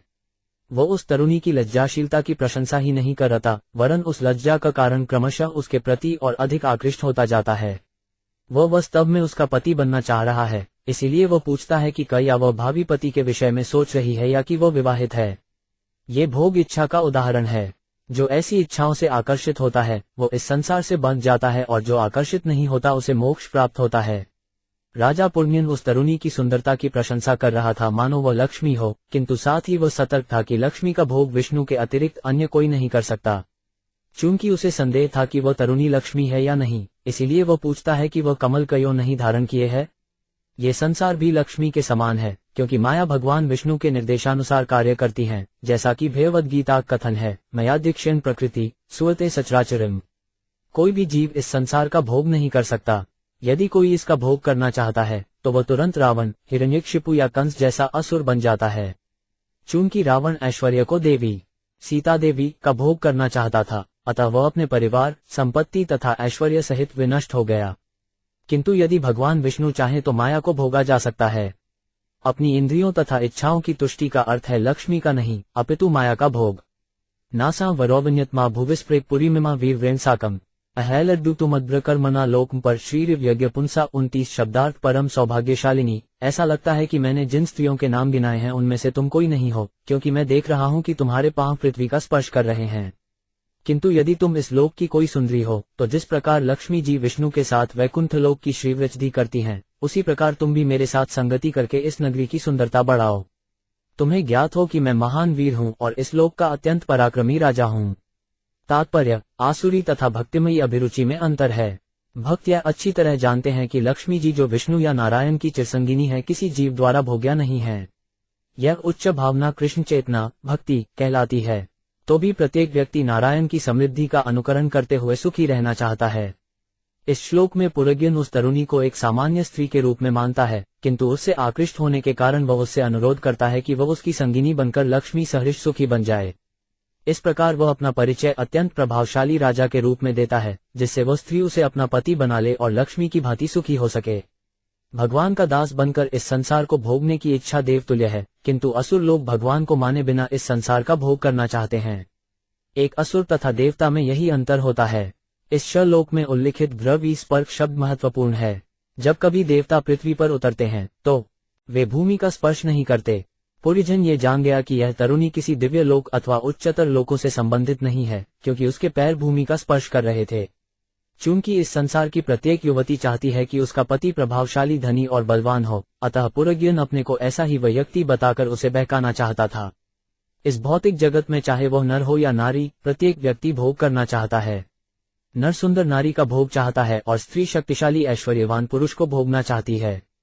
इस प्रकार की भौतिक इच्छाओं से युक्त प्रत्येक जीव पुरुष या भोक्ता कहलाता है। ऊपरी तौर से ऐसा प्रतीत होता है कि स्त्री भोग्या है और पुरुष भोक्ता, किंतु भीतर से प्रत्येक जीव भोक्ता है। इसीलिए इस जगत की प्रत्येक वस्तु माया कहलाती है। यदेश मापार्विखंडितेन्द्रियम सव्रीड भावस्मित विभ्रमद ब्रुवा त्वयोपसुष्टो भगवान मनोभव प्रबाधते 5 स्थानुगृहान शोभने 30 शब्दार्थ। सचमुच तुम्हारी चितवन ने आज मेरे मन को अत्यंत विचलित कर दिया है। तुम्हारी मुस्कान लज्जायुक्त होकर भी अत्यंत कामयुक्त होने के कारण मेरे अंतर में परम शक्तिशाली कामदेव को जागृत कर रही है। अतः हे सुंदरी, मैं तुमसे कृपा की याचना करता हूँ। तात्पर्य, प्रत्येक व्यक्ति के भीतर कामेच्छाएं होती हैं, और ज्यों ही मनुष्य किसी सुंदरी की भौहों की गति से विचलित होता है कि भीतर से कामदेव अपना बाण हृदय पर चलाता है। इस प्रकार मनुष्य सुंदरी की भौहों की गति चितवन से तुरंत परास्त हो जाता है।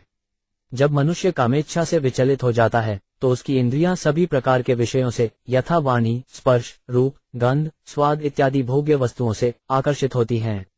ये आकर्षक इंद्रिय वस्तुएं, विषय, उसे स्त्री के वश में होने के लिए बाध्य कर देती हैं। इस प्रकार जीव का बद्ध जीवन प्रारंभ होता है। बद्ध जीवन का अर्थ है स्त्री के वश में होना, और जीव निश्चित रूप से खत्री या पुरुष का कृपाकांक्षी रहता है।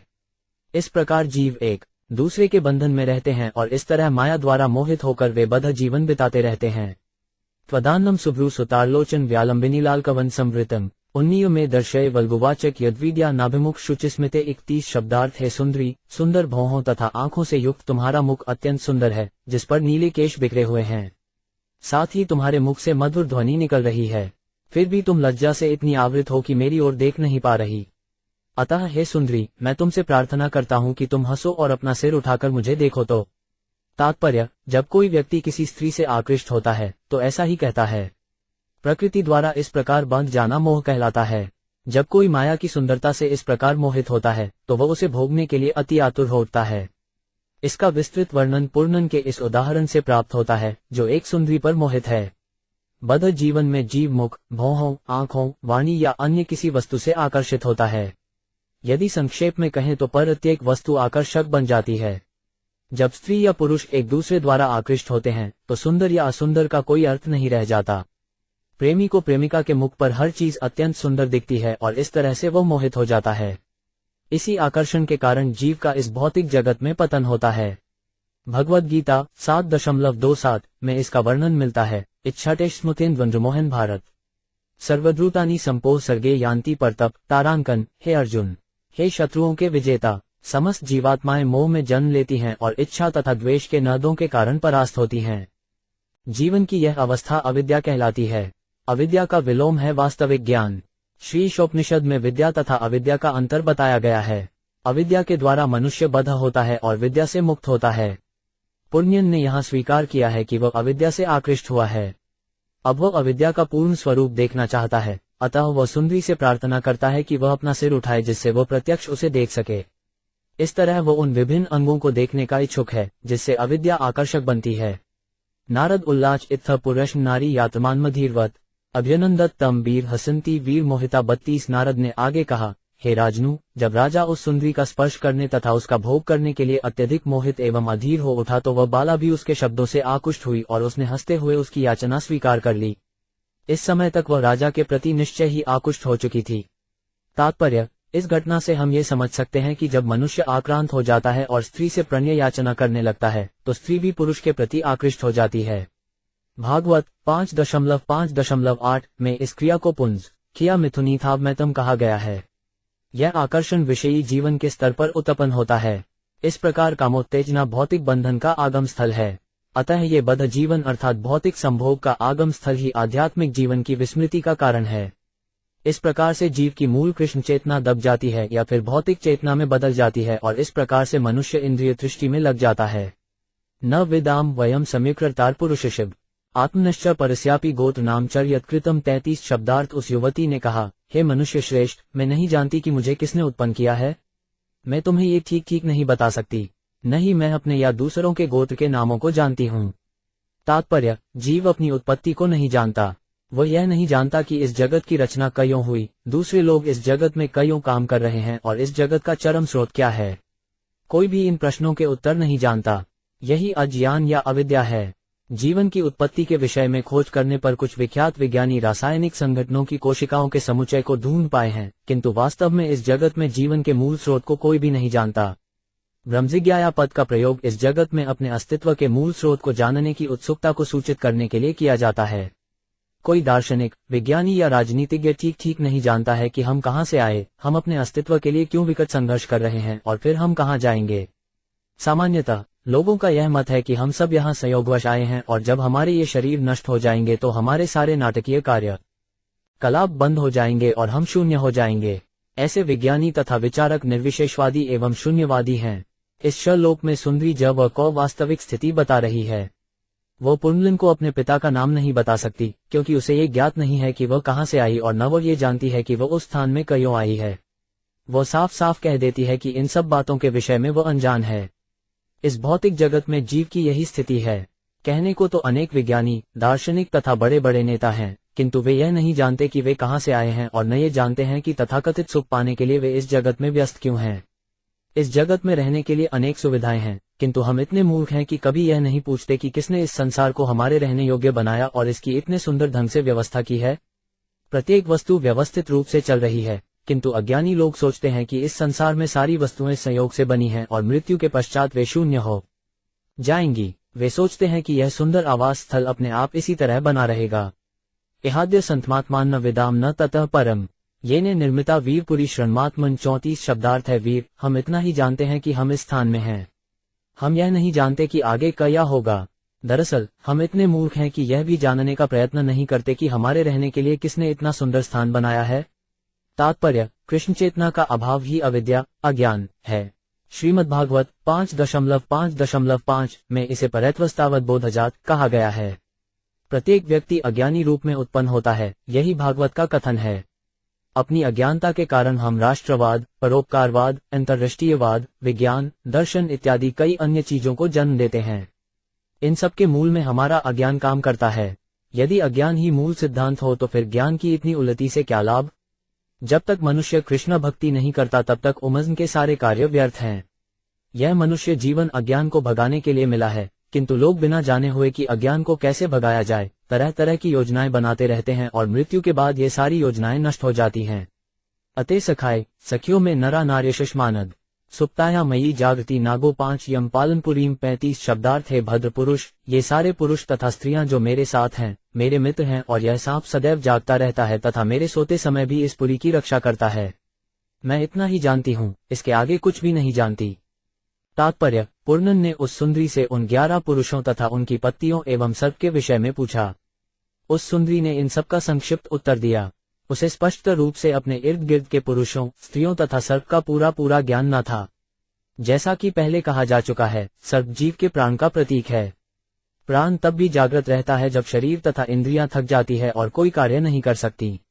यहाँ तक कि अचेतनावस्था में जब हम सोते रहते हैं तो ये प्राण रूपी सर्प ज्यों का त्यों जागृत रहता है। फलत हम सोते समय स्वप्न देखते हैं। जब जीव इस भौतिक शरीर को त्यागता है तो भी प्राण अक्षत रहता है और दूसरे भौतिक शरीर में ले जाया जाता है। इसे देहांतर कहते हैं और इस प्रक्रिया को हम मृत्यु कहते हैं। वास्तव में मृत्यु नाम की कोई वस्तु नहीं है। प्राण सदैव आत्मा के संग रहता है और जब आत्मा अपनी तथाकथित निद्रा से उठता है तो वह अपने 11 मित्रों अर्थात इंद्रियों तथा मन एवं उनकी विभिन्न इच्छाओं को पत्नियां देखता है। प्राण तो शाश्वत है, यहाँ तक कि जब हम सोते रहते हैं तो श्वास चलती रहती है और यह सर्प शरीर के भीतर आने वाली वायु को खाकर जीवित रहता है। वायु श्वास के रूप में प्रकट होती है और जब तक श्वास चलती है तब तक हम समझ सकते हैं कि सोने वाला व्यक्ति जीवित है। जब ये स्थूल शरीर निद्रा में होता है तो प्राण क्रियाशील रहता है और शरीर की रक्षा करता रहता है। इस प्रकार सर्प सजीव बताया गया है तथा शरीर को जीवित रखने के लिए वायु का भक्षण करता है। दिछयरागतों 5 सी भई धते ग्राम्या कामान भीप से उद्वहिष्यामी तांस्ते 5 हम स्वबंधुभिर्रिदम 36 शब्दार्थ है शत्रु संहारक। तुम किसी न किसी तरह यहाँ पर आए, यह मेरे लिए अत्यंत सौभाग्य की बात है। तुम्हारा कल्याण हो। तुम्हें अपनी इंद्रियों को संतुष्टित करने की उत्कंठा है, अतः मैं तथा मेरे सभी मित्र तुम्हारी इच्छाओं को पूरा करने का भरसक प्रयास करेंगे। तात्पर्य, जब वह इस जगत में इंद्रिय तृप्ति के लिए आता है और उसकी बुद्धि जो स्त्री स्वरूपा है उसे सही मार्ग बताती है जिससे वह अपनी इच्छाओं को जी भरकर पूरा कर सकता है। किंतु वास्तव में बुद्धि तो परमात्मा अर्थात पूर्ण पुरुषोत्तम भगवान से प्राप्त होती है, जो इस भौतिक जगत में आए प्रत्येक जीव को सारी सुविधाएं प्रदान करते हैं। जैसा कि भगवद गीता 2.41 में कहा गया है, व्यवसायात्मिका बुद्धिरिके कुरुनंदन नहुशाखा हनंताश बुद्धयो व्यवसायिनम। इस अध्यात्म पथ के अनुगामी अपने उद्देश्य में दृढ़ संकल्प रहते हैं और उनका लक्ष्य एक ही होता है। परंतु हे कुरुनंदन, जो हृदय संकल्प नहीं है उनकी बुद्धि अनेक शाखाओं में विभक्त होती है। जब भक्त आत्म साक्षात्कार की ओर अग्रसर होता रहता है तो उसका एकमात्र लक्ष्य भगवान की सेवा करना रहता है। वो किसी अन्य भौतिक या आध्यात्मिक कर्म की परवाह नहीं करता। राजा पुर्जन्यन एक सामान्य जीव का प्रतीक है और स्त्री उस जीव की बुद्धि है। दोनों के मिलने से जीव अपनी इंद्रियों का भोग करता है और बुद्धि उसके भोग की सारी सामग्री जुटाती है। जैसे ही जीव को मनुष्य देह मिलती है वह परिवार की परंपरा, राष्ट्रीयता, रीति रिवाजों इत्यादि से बंध जाता है। ये सब कुछ भगवान की माया द्वारा दिलाया जाता है। इस प्रकार जीव देहात्मबोध में अपनी बुद्धि का उपयोग अपनी इंद्रियों की यथासंभव तुष्टि के लिए करता है। इम्रात्वमदितिष्ठस्फुरी नवमुखी विभो मयोपनीतांगुहान कामभोगांशतम समा। 37 शब्दार्थ है स्वामी, मैंने तुम्हारे लिए ही इस 9 द्वारों वाली नगरी की व्यवस्था की है जिससे सभी प्रकार से तुम्हारी इंद्रिय तुष्टि हो सके। तुम यहाँ 100 वर्षों तक रह सकते हो और तुम्हें भोग की सारी सामग्री प्रदान की जाएगी। तात्पर्य, धर्मात्को मोशाना द्वारा संप्राप्ति है। धर्म, अर्थ, काम तथा मोक्ष के क्षेत्र में सभी प्रकार की सफलता का कारण जी है। जब पुरुष पत्नी ग्रहण करता, विवाह करता है तो यह माना जाता है कि उसे मोक्ष की दिशा में प्रगति के लिए सहायता मिल रही है। जीवन के प्रारंभ में मनुष्य को ब्रह्मचारी के रूप में शिक्षित किया जाता है और फिर उपयुक्त लड़की के साथ विवाह करके गृहस्थ जीवन बिताने दिया जाता है। यदि गृहस्थाश्रम की ठीक से शिक्षा मिले तो मनुष्य को मानव जीवन की समस्त सुविधाएं, भोजन, नींद, संभोग तथा सुरक्षा प्राप्त हो जाती हैं। यदि विधि विधान के अनुसार सब कुछ किया जाए तो प्रत्येक सुविधा उपलब्ध है।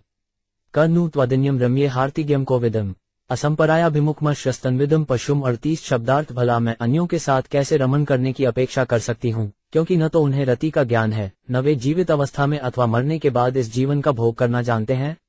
ऐसे मूर्ख व्यक्ति पशुतुल्य हैं, क्योंकि वे इंद्रिय भोग की क्रिया को न इस जीवन में और न ही मृत्यु के उपरांत जानते हैं। तात्पर्य, चूंकि जीवों की 84 लाख योनियां हैं, अतः जीवन की परिस्थितियां भी अनेक हैं। जीवन की निम्न कोटियों में, पौधों में, संभोग की कोई व्यवस्था नहीं रहती, किंतु उच्चतर कोटियों में, यथा पक्षी तथा मधुमक्खियों में, संभोग होता है। फिर भी कीड़े मकोड़े और पशु विषयी जीवन को भोगना नहीं जानते, किंतु मनुष्य को पूरा ज्ञान रहता है कि किस प्रकार रति सुख उठाया जाए। दरअसल ऐसे अनेक तथाकथित ज्ञानी हैं जो विषयी जीवन भोगने का निर्देश देते हैं। यहाँ तक कि कामशाक नामक एक विज्ञान भी है जो काम विज्ञान ही है। मनुष्य जीवन में ब्रह्मचर्य, गृहस्थ, वानप्रस्थ तथा संन्यास जैसे आश्रम भी हैं। इनमें से केवल गृहस्थाश्रम में विषयी जीवन पाया जाता है।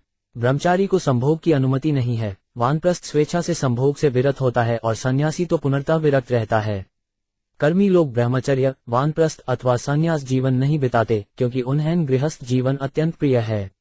दूसरे शब्दों में, मनुष्य भौतिकता के प्रति अत्यधिक उन्मुख रहते हैं। वे गृहस्थ जीवन इसीलिए पसंद करते हैं क्योंकि इसमें संभोग की छूट है। वे सोचते हैं कि अन्य आश्रम पशु जीवन से भी यह हैं, क्योंकि पशुओं में मैथुन या संभोग तो होता है, जबकि ब्रह्मचारी, वानप्रस्थ तथा संन्यासी संभोग से पुनर्तः विरक्त रहते हैं। फलत कर्मी लोग आध्यात्मिक जीवन के इन आश्रमों को घृणा की दृष्टि से देखते हैं। धर्मो हात्रार्थ कामोच प्रजानंदो 5 मृत्यश लोका विशोका विरजा यात्म केवलिनो विदु। 39 शब्दार्थ। सुंदरी ने आगे कहा, इस संसार में गृहस्थ जीवन में ही धर्म, अर्थ, काम तथा पुत्र पौत्र इत्यादि संगतियां उत्पन्न करने का सारा सुख है। इसके पश्चात चाहे तो मोक्ष तथा भौतिक यश भी प्राप्त किया जा सकता है। गृहस्थ ही यज्ञ के फल का रस ग्रहण कर सकता है, जिससे उसे श्रेष्ठ लोकों की प्राप्ति होती है। योगियों, यतियों के लिए ये भौतिक सुख अज्ञात जैसा है। वे ऐसे सुख की कल्पना भी नहीं कर सकते। तात्पर्य, वैदिक अनुदेशों के अनुसार मानवीय कर्मों के 2 मार्ग हैं, एक प्रवृत्ति मार्ग, दूसरा निवृत्ति मार्ग। इन दोनों मार्गों का मूल सिद्धांत धार्मिक जीवन है। पशु जीवन में केवल प्रवृत्ति मार्ग होता है। प्रवृत्ति मार्ग का अर्थ है इंद्रिय सुख भोगना और निवृत्ति मार्ग का अर्थ है आध्यात्मिक प्रगति। पशुओं तथा असुरों के जीवन में निवृत्ति मार्ग को कोई अवधारणा नहीं पाई जाती और न प्रवृत्ति मार्ग की ही सचमुच कोई धारणा होती है। पर प्रवृत्ति मार्ग बताता है कि इंद्रिय तृष्टि की प्रवृत्ति का पाया जाना बुरा नहीं, किंतु उसे वैदिक आदेशों के अनुसार होना चाहिए। उदाहरणार्थ, प्रत्येक व्यक्ति में विषयी जवन को प्रवृत्ति होती है, किंतु आसुरी सभ्यता में विषय सुख अप्रतिबंधित रूप से भोगा जाता है। वैदिक संस्कृति में काम, विषय, सुख वैदिक आदेशों के अनुसार भोगा जाता है।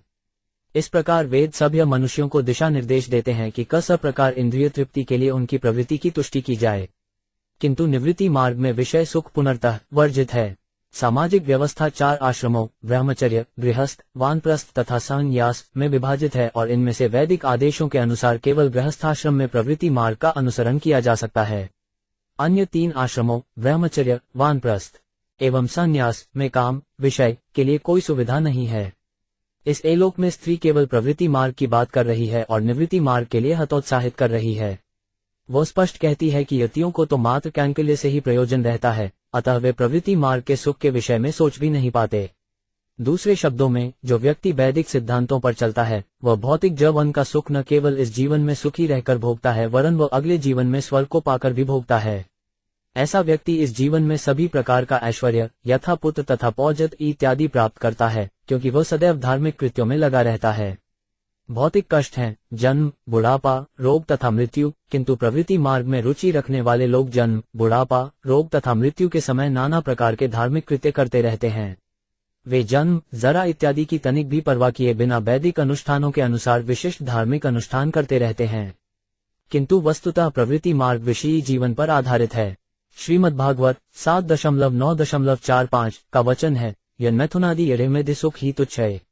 जो गृहस्थ प्रवृत्ति मार्ग में अत्यधिक अनुरक्त रहता है वह गृहस्थ नहीं वरन गृहमेधी कहलाता है। यद्यपि गृहस्थ इंद्रिय तृप्ति की इच्छा करत है, किंतु वह वैदिक अनुदेशों के अनुसार चलता है, परंतु गृहमेदी केवल इंद्रिय तृप्त में रुचि रखता है, उसे वैदिक आदेशों से कोई प्रयोजन नहीं रहता। गृहमेदी विषयी जीवन का समर्थक होता है, वह अपने लड़के बच्चों को भी विषय में प्रवृत्त होने देता है और अंत में सभी प्रकार के यश से वंचित रहता है। गृहस्थ इस जीवन में तो विषयी जीवन बिताता ही है और अगले जीवन में भी वैसा ही करता है, किंतु गृहमेदी को ये पता नहीं रहता कि अगला जीवन क्या है, क्योंकि वह इसी जीवन में विषय सुख भोगने में ही लगा रहता है। कुल मिलाकर यह कहा जा सकता है कि जो काम विषय के प्रति अत्यधिक उन्मुख रहता है, वह दिव्य आध्यात्मिक जीवन की परवाह नहीं करता। इस कलयुग में तो विशेष लोग आध्यात्मिक उन्नति की परवाह नहीं करते। यदि कभी कभी वो इस ओर उन्मुख होता है, तो ये देखा जाता है कि अनेक धूर्तों के बहकावे में आकर वह आध्यात्मिक जीवन की नकली पद्धति अपना सकता है। पितृदेव शिमर्त्याना भूतानमात्मनश्वः क्षेम्यम वदंती शरण भवे 5 स्मयदृशहारम 40 शब्दार्थ। उस स्त्री ने आगे कहा, अधिकारियों के अनुसार गृहस्थ जीवन न केवल अपने को वरन समस्त पितरों, देवताओं, ऋषियों, साधु पुरुषों तथा अन्य सबों को अच्छा लगने वाला है। इस प्रकार गृहस्थ जीवन अत्यंत उपयोगी है। तात्पर्य, वैदिक पद्धति के अनुसार जो भी इस संसार में पैदा हुआ है उसके ऊपर अनेक ऋण होते हैं। वह देवताओं का, जैसे सूर्य, चंद्र, इंद्र, वरुण इत्यादि का ऋणी है, क्योंकि जीवन की आवश्यकताओं को ये ही पूरा करते हैं। देवताओं की कृपा से ही हमें धूप, प्रकाश, जल तथा अन्य आवश्यक प्राकृतिक सुविधाएं प्राप्त होती हैं।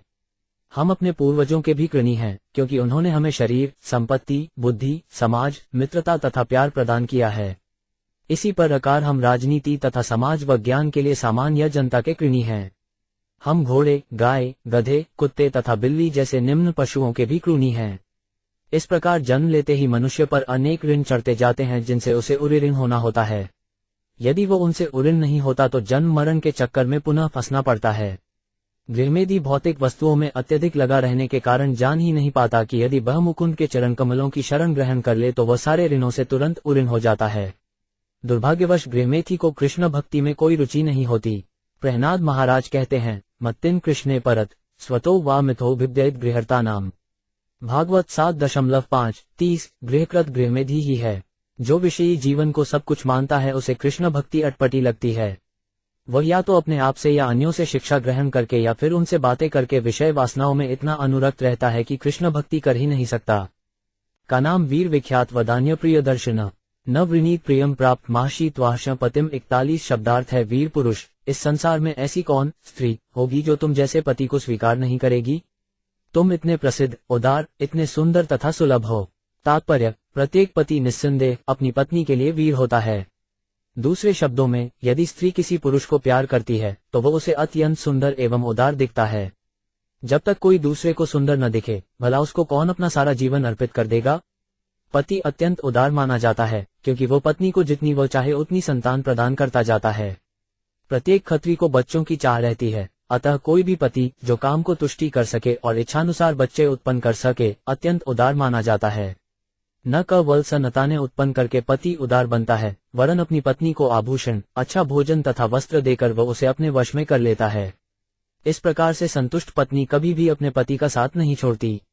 मनु संहिता की संस्तुति है कि पत्नी को संतुष्ट रखने के लिए पति को चाहिए कि उसे कुछ गहने दे, क्योंकि स्त्रियों को सामान्यतः घर, गहनों, वजनों तथा बच्चों इत्यादि की चाह होती है। इस प्रकार खत्री ही सारे भौतिक सुखों की केंद्र बिंदु है। इस प्रसंग में विख्यातम शब्द महत्वपूर्ण है। मनुष्य सदैव सुंदर स्त्री के साथ छेड़छाड़ करता है, जिसे कभी कभी बलात्कार कहते हैं। यद्यपि बलात्कार वैध नहीं है, किंतु ये तथ्य है कि स्त्रियां ऐसे मनुष्य को चाहती हैं जो बलात्कार में पटु होता है।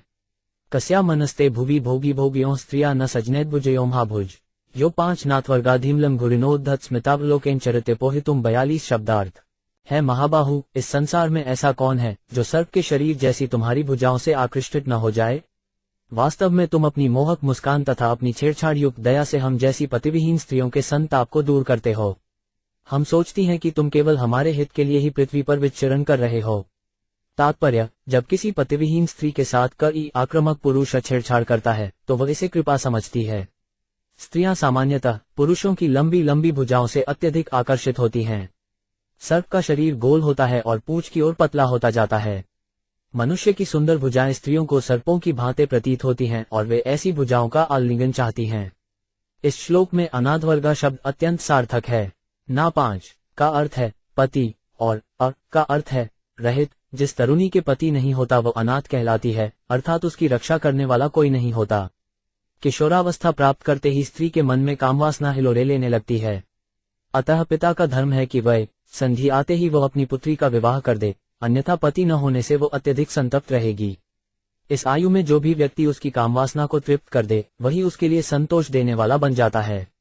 यह मनोवैज्ञानिक तथ्य है कि वह संधि में जो भी व्यक्ति खत्री की कामवासना को तृप्त कर दे उसे वह आजीवन प्यार करेगी, चाहे वो जो भी हो। इस प्रकार से इस संसार में तथाकथित प्रेम काम तुष्टि के अतिरिक्त और कुछ नहीं है। नारद उवाच इति तौ दंपति तत् समुद्य समय मिथः तान प्रविश्य पुरी राजन मुमुदाते शतसम। 43 शब्दार्थ। नारद मुनि ने आगे कहा, हे राजन, वे दोनों स्त्री तथा पुरुष एक दूसरे का पारस्परिक सौहार्द द्वारा समर्थन करते हुए उस नगरी में प्रविष्ट हुए और उन्होंने 100 वर्षों तक जीवन का सुख भोगा। तात्पर्य, इस प्रसंग में 100 वर्ष महत्वपूर्ण है। कईयों की प्रत्येक मनुष्य को 100 वर्ष तक जीवित रहने की छूट है। सूर्य से दूरी के अनुसार विभिन्न लोकों में जीवन की यह अवधि भिन्न भिन्न है। दूसरे शब्दों में, इस लोक की 100 वर्ष की अवधि अन्य लोकों के 100 वर्ष की अवधि से भिन्न हो सकती है। ब्रह्मलोक में समय की गणना के अनुसार ब्रह्मा जी 100 वर्ष तक जीवित रहते हैं, किंतु ब्रह्मा का एक दिन इस लोक के करोड़ों वर्षों के बराबर होता है। इसी प्रकार स्वर्गलोक का एक दिन इस लोक के 6 मास के बराबर होता है। फिर भी प्रत्येक लोक में मनुष्य की आयु 100 वर्ष के आसपास रहती है। विभिन्न लोकों में जीवन अवधि के अनुसार ही उनके जीवन स्तरों में भी भिन्नता रहती है। उपगीयमानो ललित तत् तत् तर गायकः क्रीन परिवृतः स्त्रीभिवंदिनीमविश्चु। 44 शब्दार्थ। राजा पुरक्षण की महिमा तथा महिमा में कार्यों का गान अनेक चारण किया करते थे। ग्रीष्म ऋतु में जब बहुत गर्मी पड़ती तो वह जलाशय में प्रवेश करता था। उसके चारों ओर अनेक स्त्रियां होती थीं और वह उनके संग आनंद उठाता। तात्पर्य, जीव अपने जीवन की विभिन्न अवस्थाओं में भिन्न भिन्न कार्य करता है। इनमें से एक अवस्था जागृत है और दूसरी स्वप्न की, तीसरी अवस्था सुषुप्ति अर्थात अचेतावस्था है और अंतिम अवस्था मृत्यु के पश्चात आती है।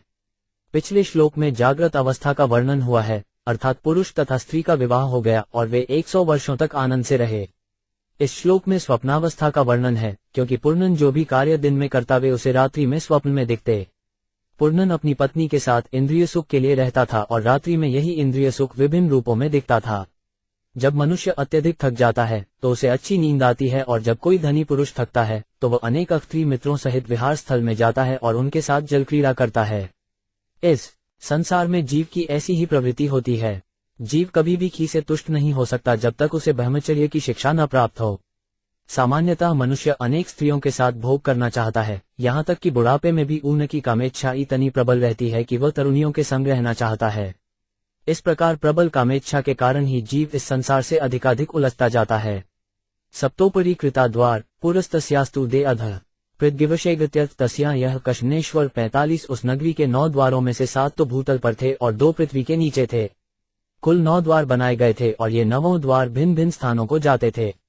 इन सारे द्वारों का उपयोग उस नगरी का अधीक्षक करता था। तात्पर्य, शरीर के 7 द्वार जो ऊपर स्थित हैं वे हैं 2 आंखें, 2 नथुने, 2 कान तथा 1 मुंह। 2 अधोमुखी द्वार हैं, गुदा तथा जन्नेन्द्रियां।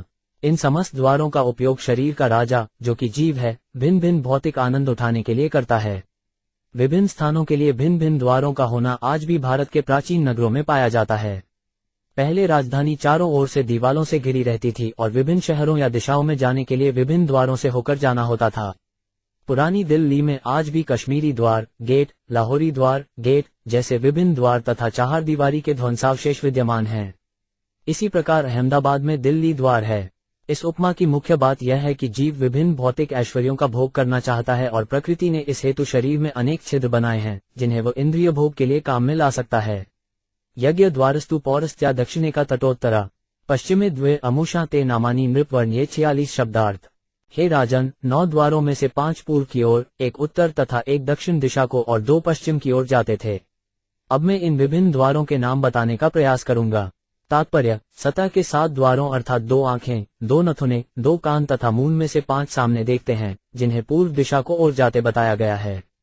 चूंकि सामने देखने का अर्थ है सूर्य को देखना, अतः इन्हें पूर्वी द्वार कहा गया है। कईयों की सूर्य पूर्व में उदय होता है। उत्तरी तथा दक्षिणी दिशाओं के 1-1 द्वार दोनों कानों के सूचक हैं और पश्चिम दिशा के 2 द्वार गुदा तथा जन्नेन्द्रिय सूचक हैं। इन समस्त द्वारों का वर्णन नीचे किया गया है। खद्योत विमुखी च प्रद्वारा वेकत निर्मिते विद्भराजितम जनपद याति ताभ्यां झुम्सखः 47 शब्दार्थ खड्योता तथा आविर्मुखी नाम के 2 द्वार पूर्व की ओर स्थित थे, किंतु वे दोनों एक स्थान पर ही बनाए गए थे। राजा इन दोनों द्वारों से होकर विभवाजित नामक नगरी को अपने मित्र द्युमान के साथ जाया करता था। तात्पर्य, खद्योता तथा आविर्मुखी ये दोनों नाम जुगनू तथा प्रकाश स्तंभ के सूचक हैं। इससे सूचित होता है कि दोनों आंखों में से बाईं आंख की देखने की शक्ति कम है। यद्यपि दोनों आंखें एक ही स्थान पर स्थित हैं, किंतु दाईं आंख अधिक देखती है और बाईं कम। राजा अथवा जीव इन दोनों द्वारों का उपयोग वस्तुओं को ठक ढंग से दिखाने के लिए करता है, किंतु वह उन्हें तब तक ठीक से नहीं देख सकता जब तक उसके साथ जुमा नामक मित्र न हो। यह मित्र सूर्य है। यद्यपि दोनों आंखें एक स्थान पर स्थित हैं, किंतु वे सूर्य के बिना देख नहीं सकती। विश्राजितम जनप्रदम, यदि कोई कुछ स्पष्ट देखना चाहता है विश्राजितम, तो उसे दोनों आंखों से देखना चाहिए तथा उनके मित्र सूर्य चाहिए। प्रत्येक की सहायता लेनी चाहिए। प्रत्येक व्यक्ति इस शरीर का राजा है, क्योंकि वो अपनी इच्छानुसार विभिन्न द्वारों का उपयोग करता है।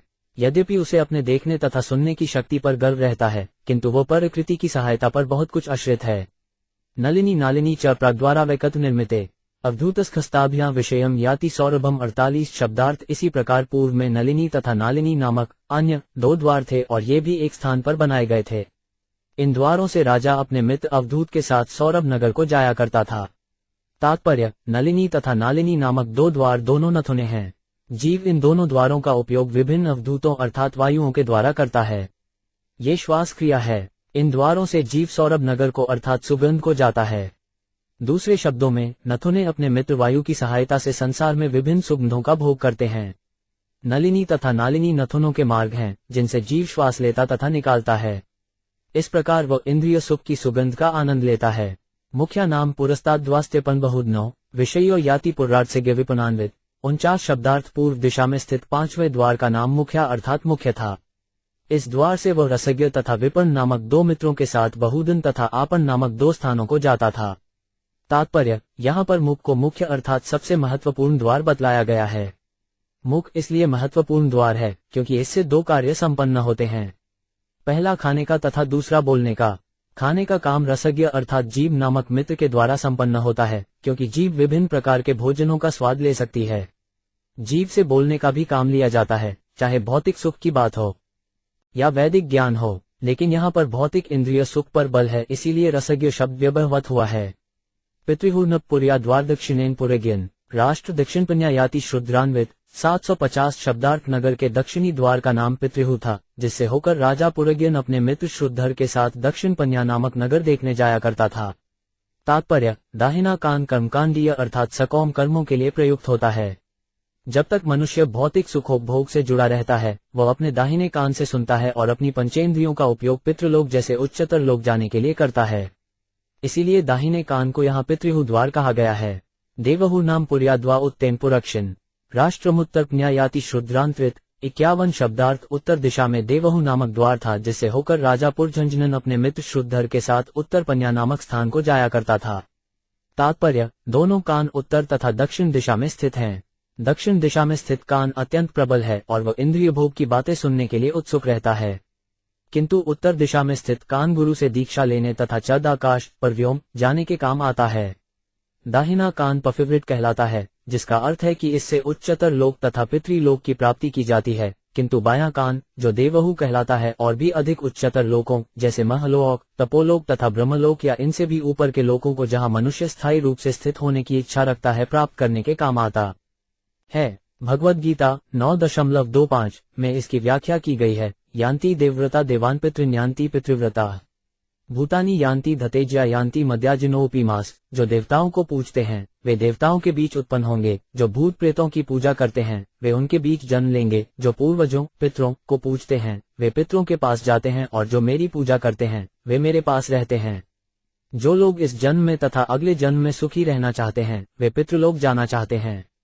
ऐसे लोग वैदिक आदेशों को दाएं कान से सुनते हैं, किंतु जो तपलोक, ब्रह्मलोक, वैकुंठलोक या कृष्णलोक जाना चाहते हैं उन्हें ऐसे लोकों में पहुंचने के लिए गुरु से दीक्षा लेनी होनी है। आसुरी नाम पश्चाद्वास्तया याति पुरक्यनः ग्राम का नाम विषयम दुर्मदेन समन्वित। 52 शब्दार्थ पश्चिम दिशा में आसुरी नामक एक द्वार था, जिससे होकर राजा पुरक्षण अपने मित्र दुर्मद के साथ ग्रामक नाम की नगरी को जाया करता था। तात्पर्य, नगरी की पश्चिमी दिशा में आसुरी नाम का द्वार था, क्योंकि यह विशेषकर असुरों के लिए था। असुर शब्द उनके लिए प्रयुक्त होता है जो इंद्रिय तृप्ति में, विशेषकर कामवासना की तृप्ति में लगे रहते हैं, क्योंकि वे विषयी जीवन के प्रति अत्यधिक आसक्त होते हैं। इस प्रकार पुरज्ञन जीव अपनी कामेंद्रियों से भरपूर भोग करता है। फलत वह ग्रामक नामक स्थान को जाया करता था। भौतिक इंद्रिय तृप्ति ग्राम्य भी कहलाती है और वह स्थान जहाँ कामेच्छा तुष्ट की जाती है ग्रामक कहलाता है। ग्रायक जाते समय पूर्णन अपने साथ दुर्गत को ले लेता था। विषय शब्द भोजन, शयन, संभोग तथा सुरक्षा, भय, इन 4 शारीरिक आवश्यकताओं के लिए प्रयुक्त होता है। दुर्मदेन शब्द का विश्लेषण इस प्रकार किया जा सकता है, दुर अर्थात दुष्ट या पापी, और मद अर्थात पागलपन। प्रत्येक जीवात्मा जो भौतिक प्रकृति के संपर्क में है मद या पागल कहलाता है। कहा जाता है, पिशाची पाइले यंग गतिच्छ न है, मायाग्रस्त जीवेर है से थाव उदय प्रेम विवर्त। जब मनुष्य पर भूत सवार होता है तो वह पागल हो जाता है और वह अनाप शनाप बोलता है। अतः इंद्रिय तृप्ति में व्यस्त रहने के लिए दुर्मद जैसे मित्र को, अर्थात जो भवरोग से बुरी तरह ग्रस्त हो, मित्र बनाया जाता है। आसुरी नाम पश्चात द्वाह शब्द एक दूसरे अर्थ के कारण महत्वपूर्ण है। सूर्य सर्वप्रथम पूर्व दिशा में बंगाल की खाड़ में दिखता है और धीरे धीरे ये पश्चिम को जाता है। ऐसा अनुभव किया जाता है कि पश्चिम के लोग इंद्रिय तृप्ति में अधिक आसक्त होते हैं। श्री चैतन्य महाप्रभु ने स्वयं इसकी पुष्टि की है। पश्चिमी लोग सब मूड, अनाचार, चंक्न्यचरितायुत आदि 10.89। जितना ही पश्चिम चलते जाइए लोग आध्यात्मिक जीवन में उतना ही कम रुचि रखने वाले दिखेंगे। वे वैदिक आदर्शों के प्रतिकूल आचरण करते मिलेंगे। इसके फलस्वरूप पश्चिम के लोग इंद्रिय तृप्ति के प्रति अधिक आसक्त हैं।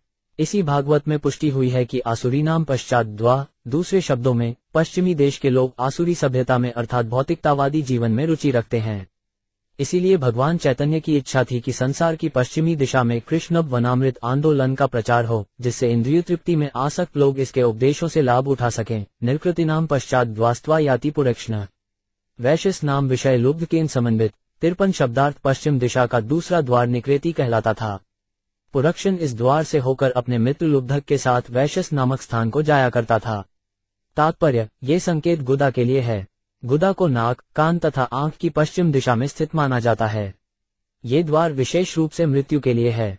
जब कोई साधारण जीवात्मा शरीर को त्यागता है तो वो गुदा से होकर निकलता है, अतः ये पीड़ाजनक होता है।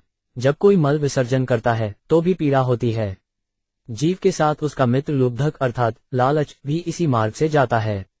लालचवश हम जरूरत से ज्यादा खाते हैं, फलत मल त्याग के समय पीड़ा होती है।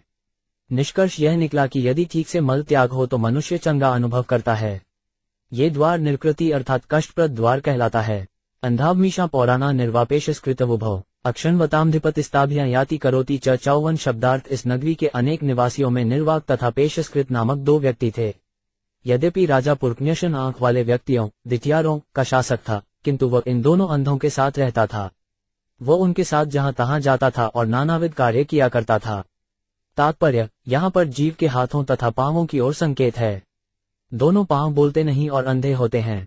यदि कोई चलने के लिए अपने पांवों पर ही आश्रित रहे तो वे उसे किसी गड्ढे में गिरा सकते हैं या किसी से टक्कर करा सकते हैं। इस प्रकार अंधे पांवों द्वारा मार्गदर्शन किए जाने पर मनुष्य का जीवन संकटग्रस्त हो सकता है। काम करने वाली इंद्रियों में हाथ तथा पांव अत्यंत महत्वपूर्ण हैं, किंतु इनकी आंखें नहीं होती। इसका अर्थ ये हुआ कि हाथों तथा पांवों में छिद्र नहीं होते। सिर में तो कई छिद्र होते हैं, यथा 2 आंखें, 2 नथने, 2 कान तथा 1 मुख, किंतु अधोभाग में मुखाओं और टांगों में कोई छिद्र नहीं होते। फलत हाथों तथा पांवों को अंध कहा गया है। यद्यपि जीव के शरीर में अनेक छिद्र होते हैं तो भी उसे हाथों तथा पांवों से ही कार्य करना होता है। यद्यपि जीव अन्य अनेक इंद्रियों का स्वामी है, किंतु जब उसे कहीं जाना होता है या कुछ कार्य करना होता है अथवा किसी को छूना होता है तो उसे अपने अंधे हाथों तथा पांवों को ही प्रयोग में लाना होता है। सयहवतः पुर्गतों विश्वचीन समन्वित मोह प्रसाद हर्ष व याति जायात्मगोध्वम। ए 7 शब्दार्थ। कभी कभी वह अपने एक मुख्य दास मन विशुचीन के साथ अपने अंतःपुर जाया करता था।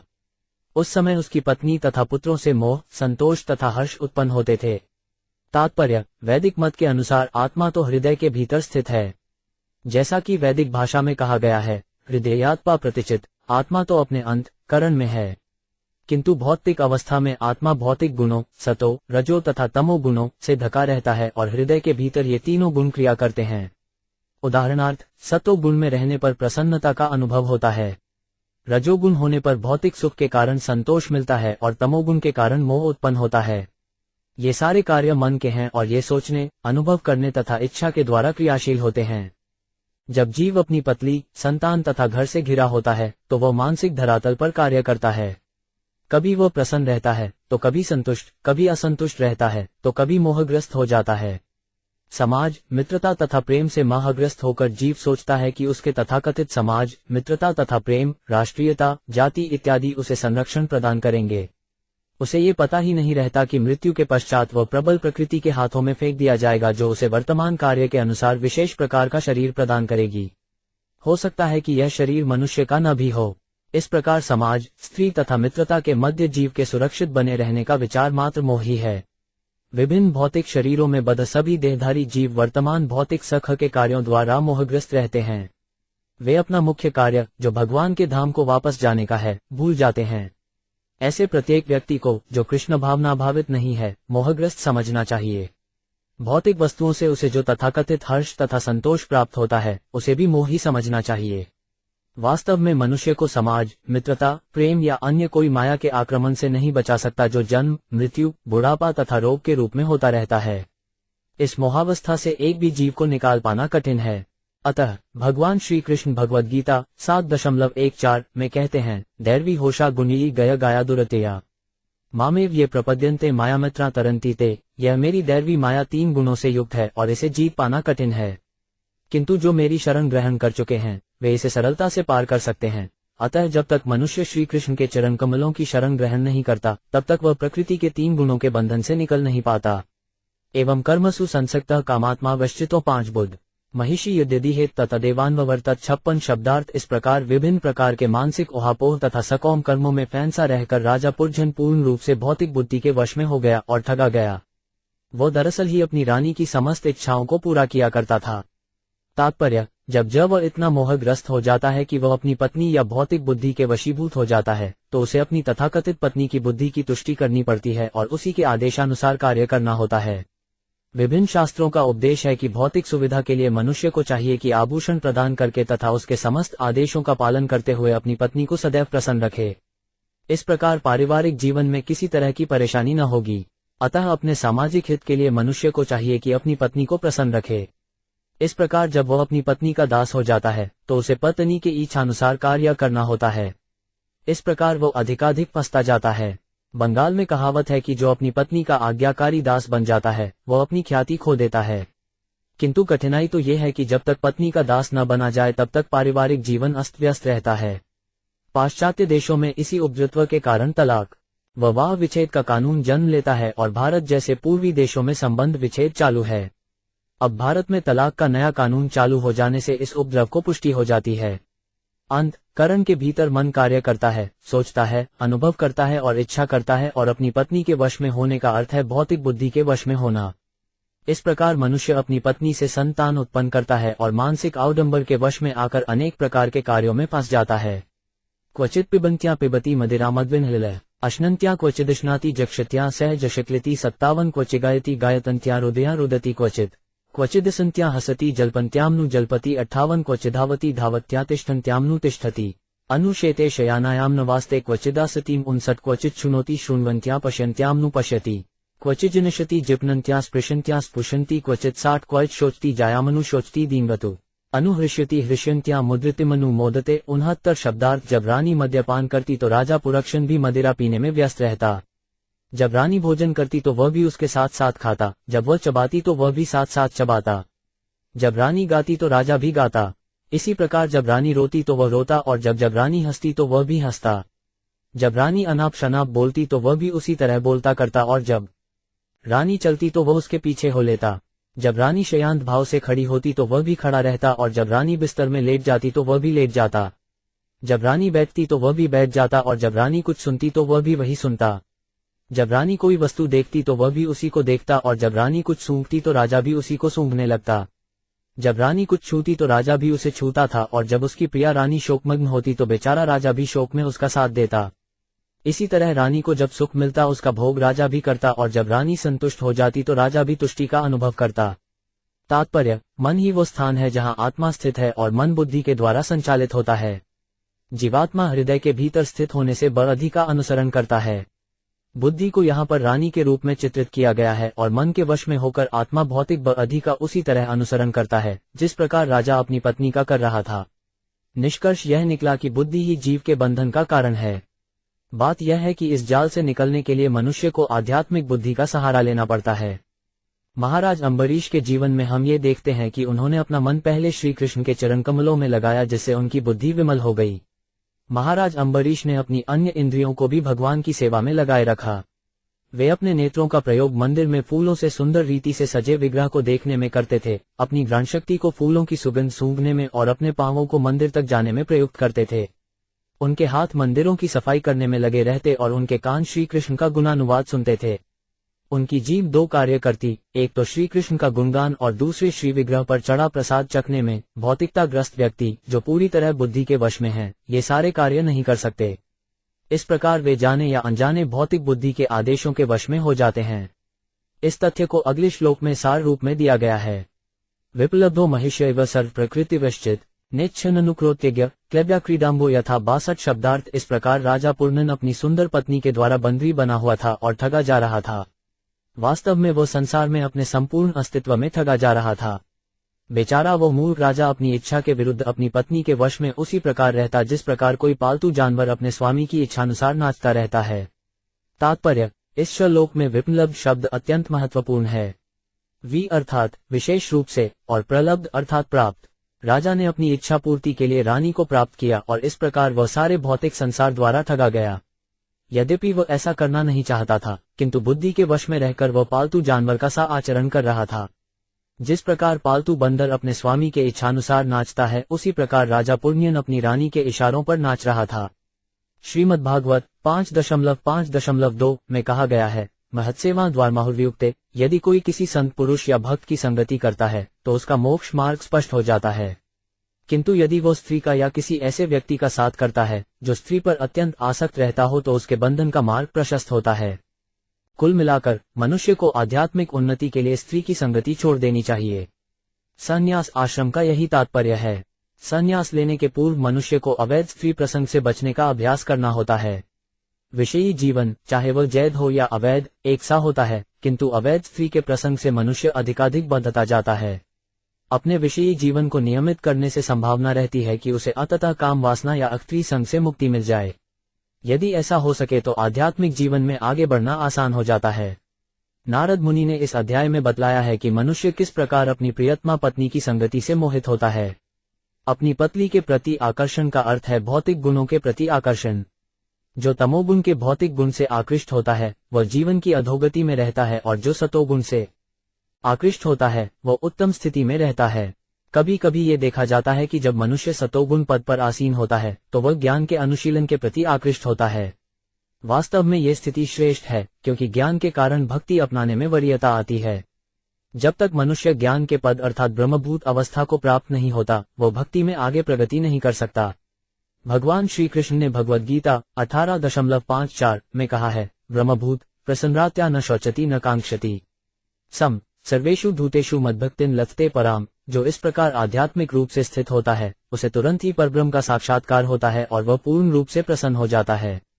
उसे किसी वस्तु के लिए न तो इच्छा होती है न शोक होता है, वह प्रत्येक जीव पर संभाव रखता है। इस अवस्था में वह मेरी शुद्ध भक्ति प्राप्त कर लेता है। ज्ञान की स्थिति लाभकारी है, क्योंकि यह एक ऐसा साधन है इससे भक्ति का पद प्राप्त किया जा सकता है। किंतु यदि कोई सीधे भक्ति करता है तो बिना प्रयास के ही ज्ञान प्रकट होता है। इसकी पुष्टि भागवत 1.2.7 में इस प्रकार हुई है, वायुदेवे भगवती भक्तियों प्रयोजित जनयत्याशु वैराग्य ज्ञान न च यथैतुक भक्ति स्वत ही हमारे सांसारिक ज्ञान को प्रकट कर देती है। जो पर्याप्त रूप से ज्ञानी होता है वह तुरंत ही तथाकथित समाज, परिवार तथा प्रेम के साथ साथ अन्य सारी वस्तुओं से विरक्त हो जाता है। जब तक मनुष्य इनसे लगाव रखता है तब तक न तो ज्ञान का प्रश्न उठता है न ही भक्ति का, किंतु सीधे भक्ति करने पर मनुष्य ज्ञान तथा विरक्ति दोनों से पूरित हो उठता है। इस प्रकार जीवन सार्थक बन जाता है। इस प्रकार श्रीमद्भागवत के चतुर्थ स्कंद के अंतर्गत राजा पुण्यन के गुणों का वर्णन नामक 25वें अध्याय के भक्ति वेदांत तात्पर्य पूर्ण हुए।